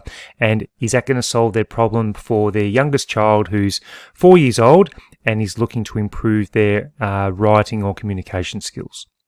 My First Learn to Write Colour Activity Workbook is the perfect resource that has been specifically designed to build the confidence of the child with the development of pen control as they progress through each level.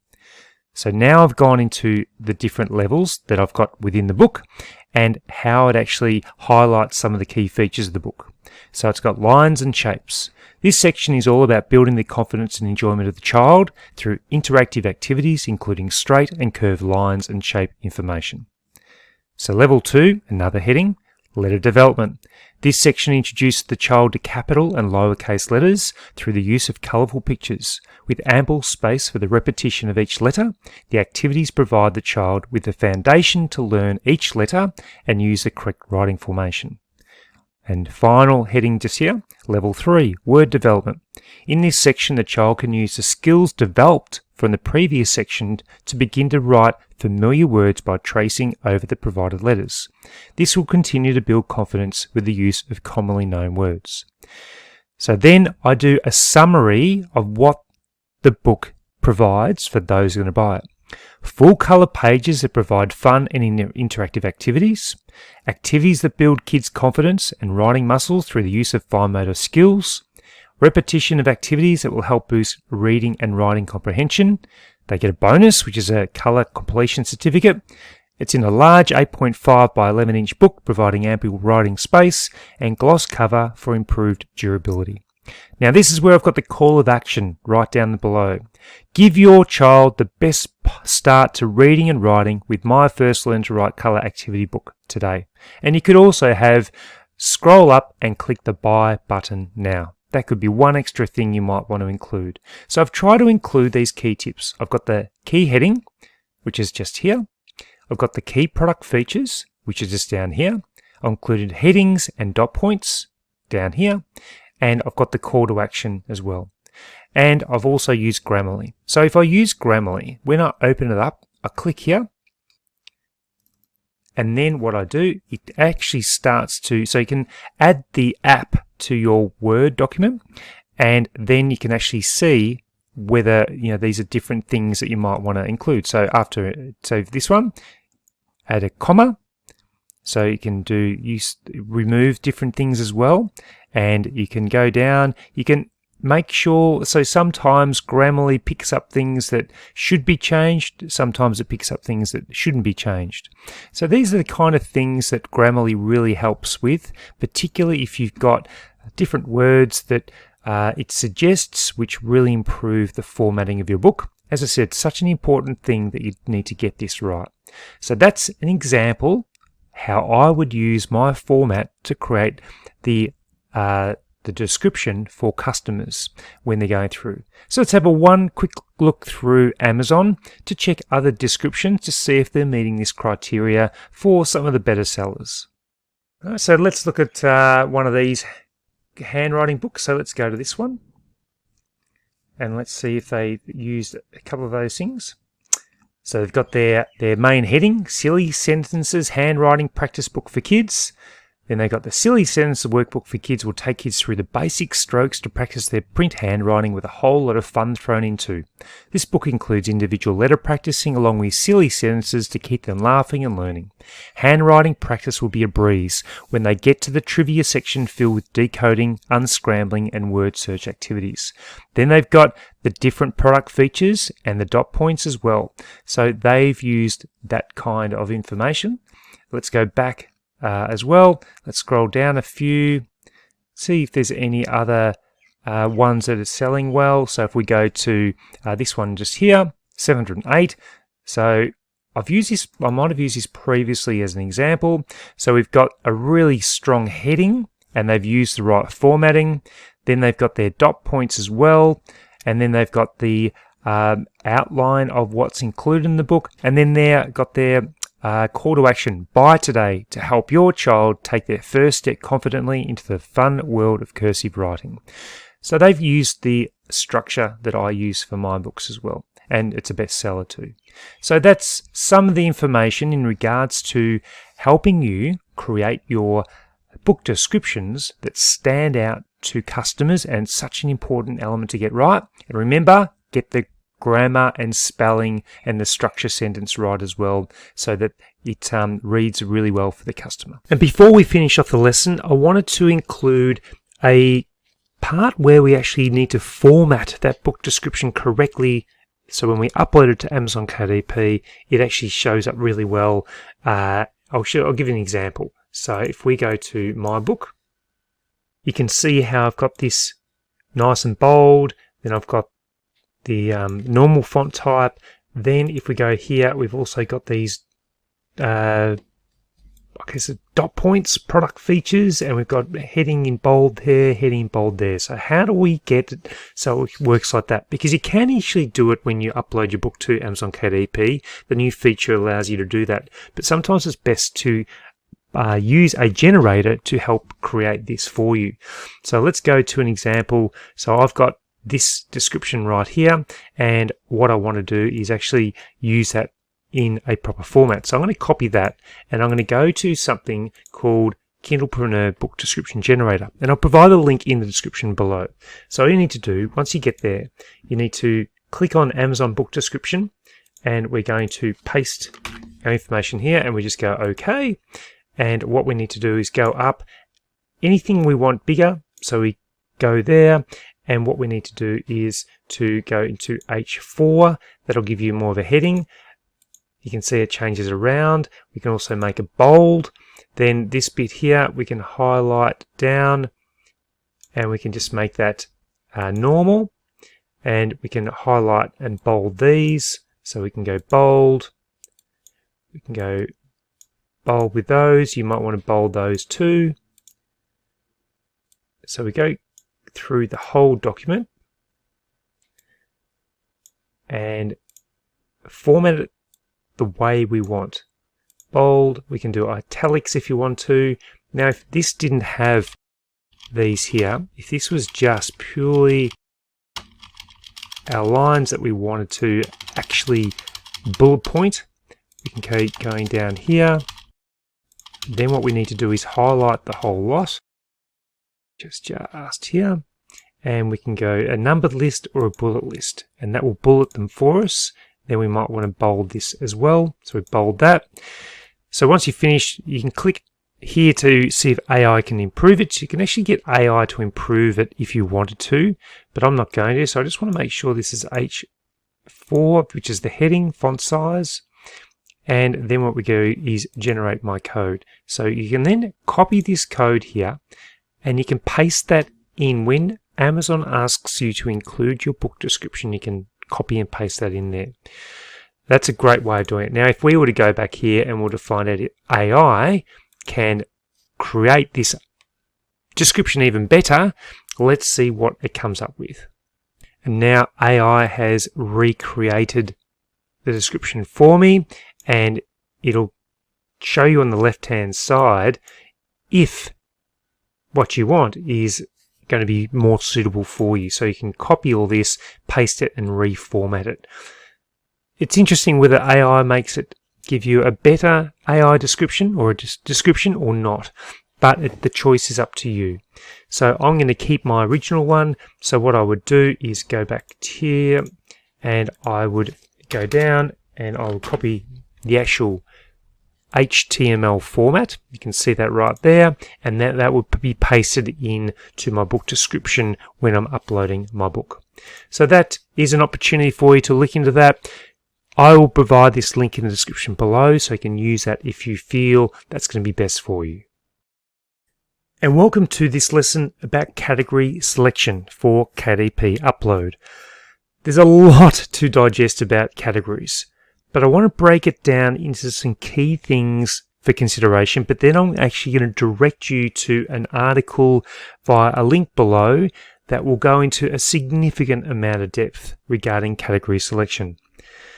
Now, there are some key tips that I want to provide you before you read this article. Number one, you can choose your categories when uploading to KDP. So it'll actually give you a box that you can go and choose your categories, which will help ensure that you're in the right categories and you're not putting your book into categories that aren't relevant. So that's point number two.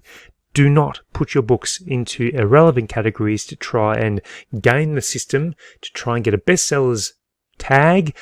If your book is about life skills, but you put it in mathematics for primary school kids, then that's not going to work. You need to ensure that your book is in a relevant category.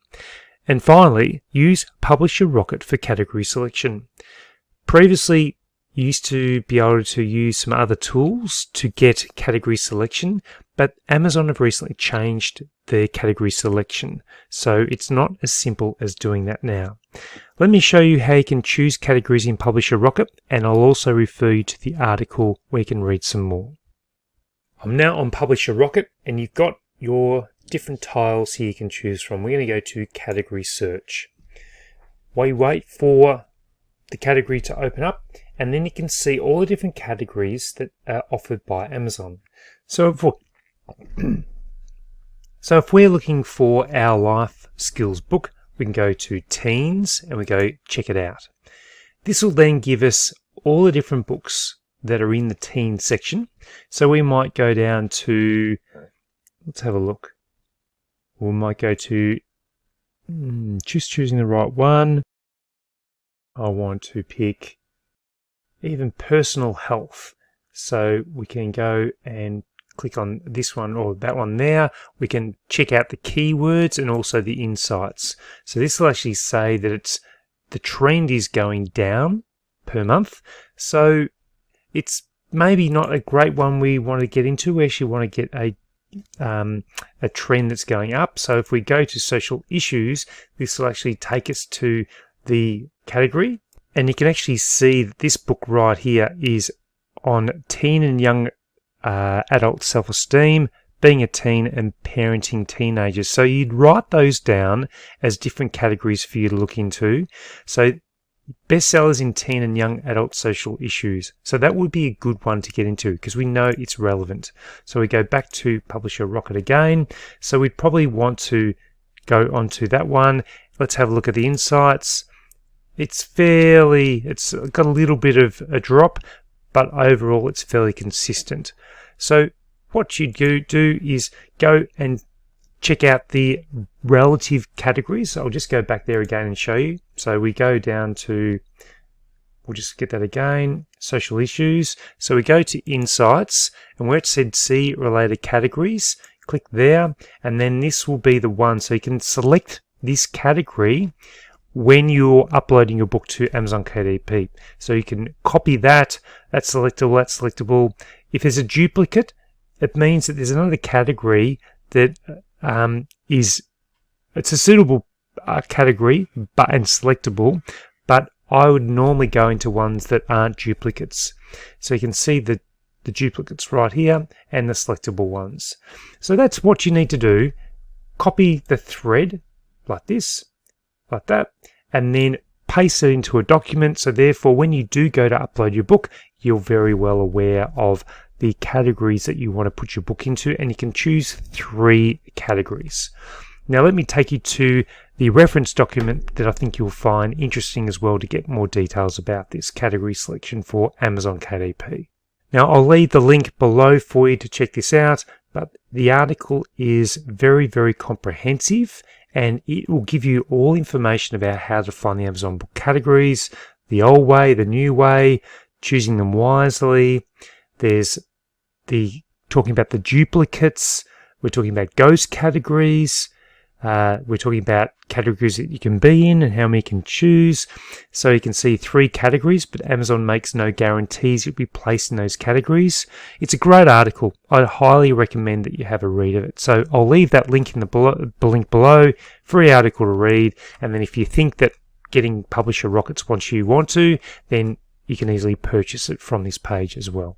So hopefully that helps on selecting the right categories. It is Amazon try and make it more confusing than what it should be, but hopefully you can check and select the right categories for your book.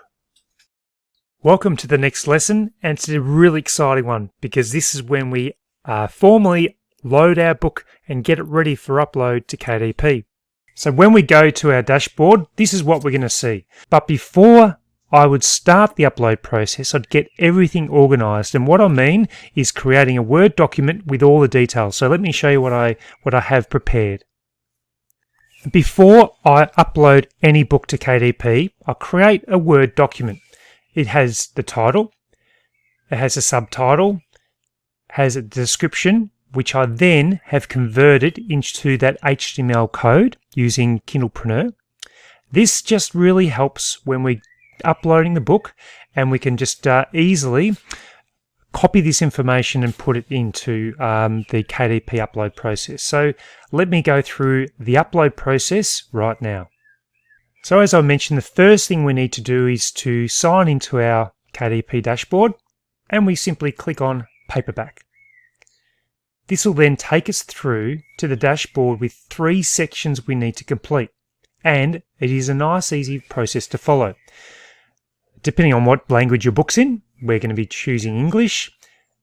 The book is Composition Notebook. And our subtitle, so if we go between these, we just copy that and bring it into our section. That's where I mean it's nice and easy. The series, if it's a series of different books, then you add that, otherwise you just leave it. The edition number, again, I generally just leave that.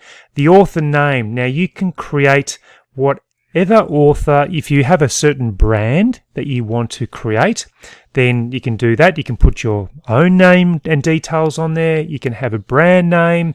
You can call it something, that might be specific to that area. Just make sure you're not doing anything which is going to infringe on any trademarks or anything like that. So let me just come up with a quick name. So we're going to just call it, we'll call it Modern Dino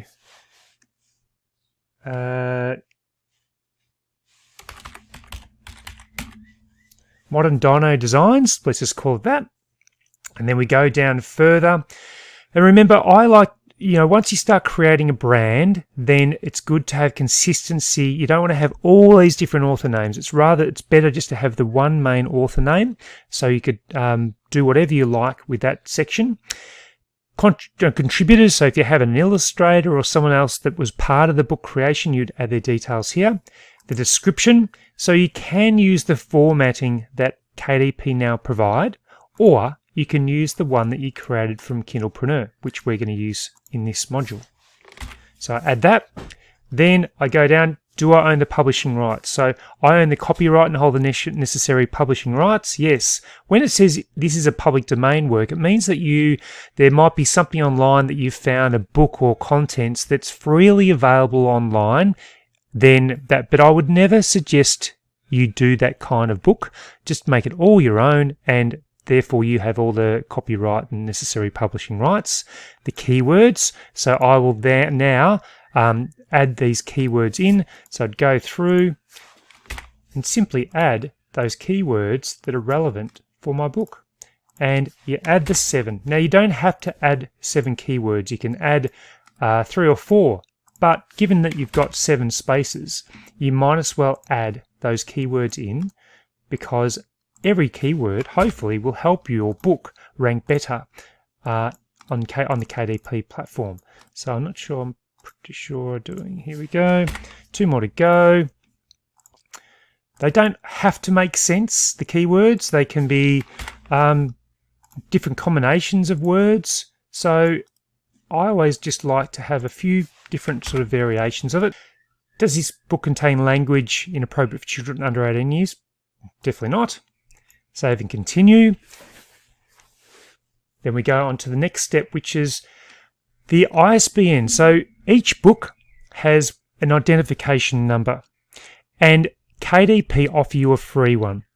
Now you can go and buy your own ISBN, and if you buy them in bulk, it's about $5 per ISBN for about 100. But if you buy them individually, it can be anywhere up to about $70. So if you're new to KDP or you don't have a major brand, then definitely just use the free ISBN. So it can only be used with KDP. You can't use it on any other platform. I just leave the publication date as being live as soon as Amazon approve it. We're now using the black and white with white paper, so we leave that. You can choose different options, and it gives you the color variations. We're leaving it there. Now we get to choose the different, we get to choose the different sizes. Now you can set up your own trim size, but use the standard sizes if you can. These are the most popular. We're using this one just here for the book that we created. Now, remember when we did the book bolt download for the manuscript, we used bleed. So we're ticking that one. You can use no bleed depending on what you do. I always like to use, for books that are used a lot, I like to use gloss just because it's more durable. Matte has a really nice finish to it, but it can leave fingerprints and things. So if you're using a composition notebook for kids, I would use gloss. The manuscript, so this is where we need to upload our manuscript that we were saving before. So I click upload, and this is where our files are. So we've got our 8.5 120 page bleed manuscript. So we open that one up and we can wait for a little bit. Then it will say it's processing our file. This button now, you can either use Cover Creator, which is a KDP way that you can actually create a cover with KDP. I choose Upload Our Cover. That's the one we made from Canva, and I prefer the process of Canva. It just has I feel it's much easier to create and has a really good professional look. So we upload our cover, and remember, it is in a PDF format. We open that up, and it can take a little bit of time for this process to upload.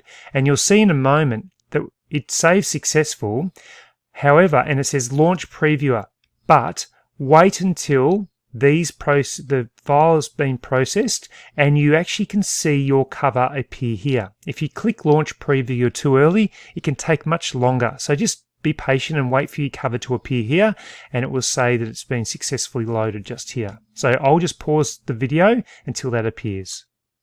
And so the book cover has now been created for us, and we just scroll down further and we can launch our previewer. Now this will give us an indication of the book and making sure it complies with what Amazon require.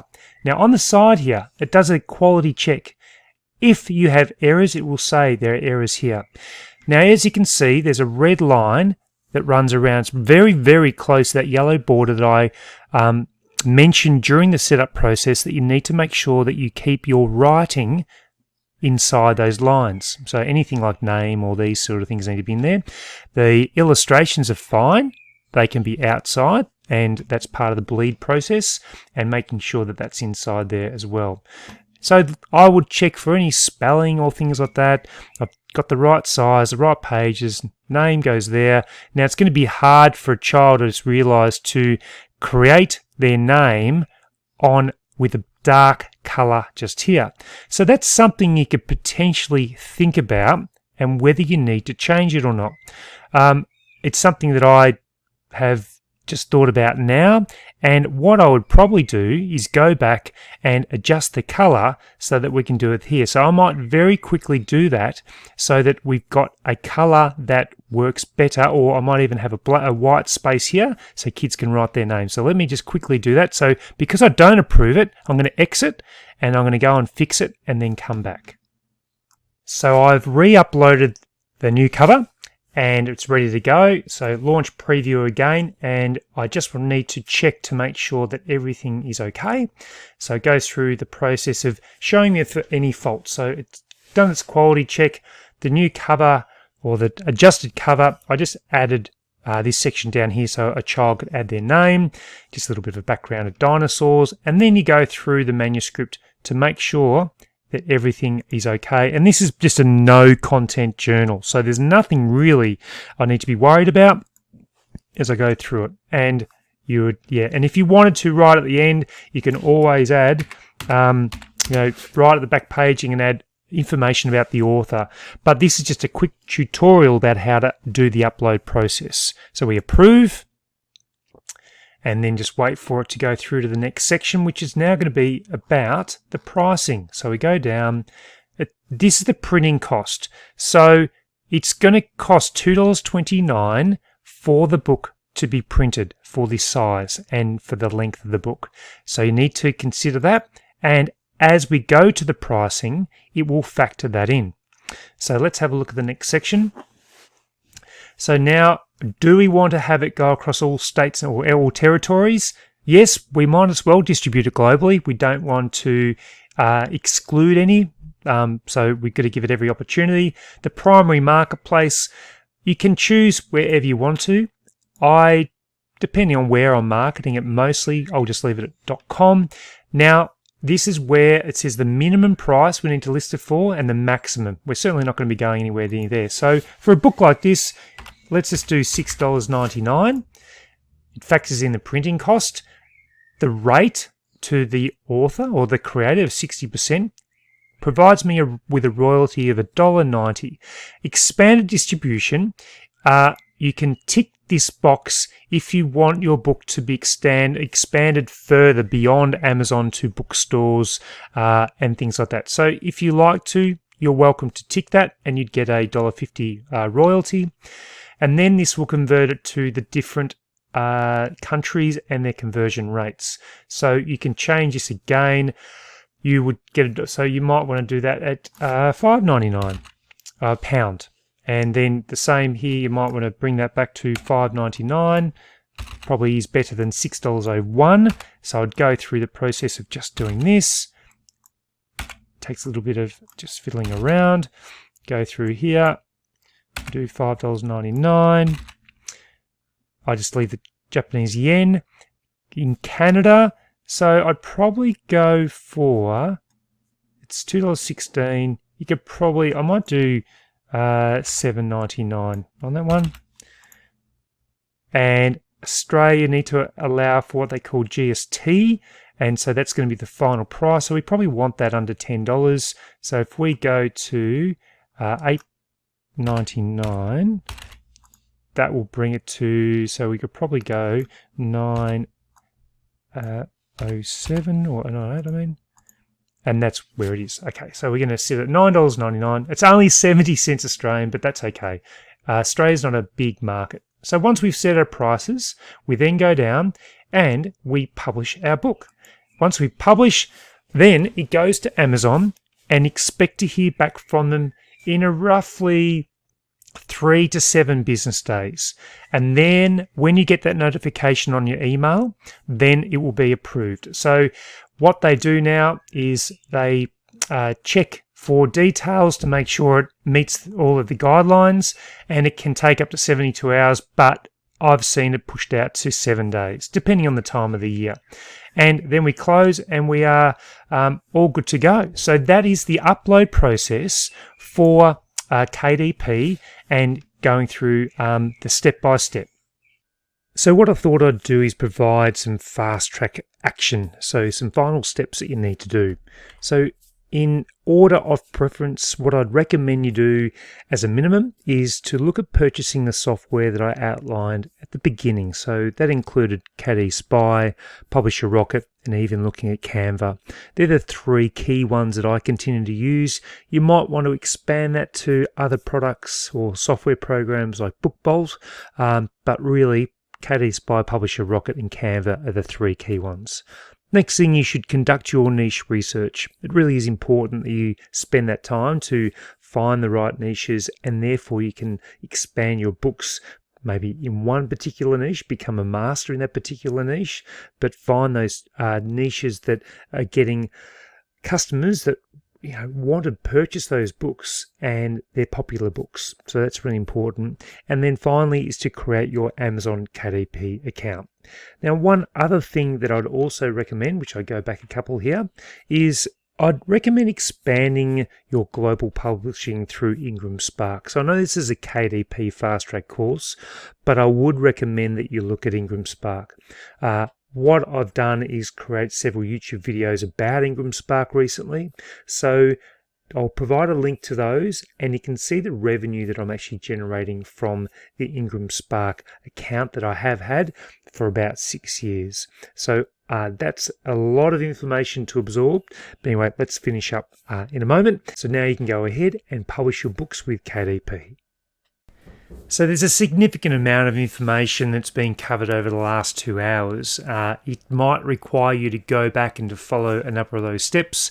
I've also got different courses that you might want to specialize a little bit more in. So there's some more expanded content on my website, globalselfpublishing.com, and you can check out the courses and free resources there. So if you're looking at launching your book, you want more information about cover design, Amazon ads, even Ingram Spark and how to expand to that, it's all on the website. So I hope you found this information helpful. All the best with your publishing, and I will catch you later on. Goodbye.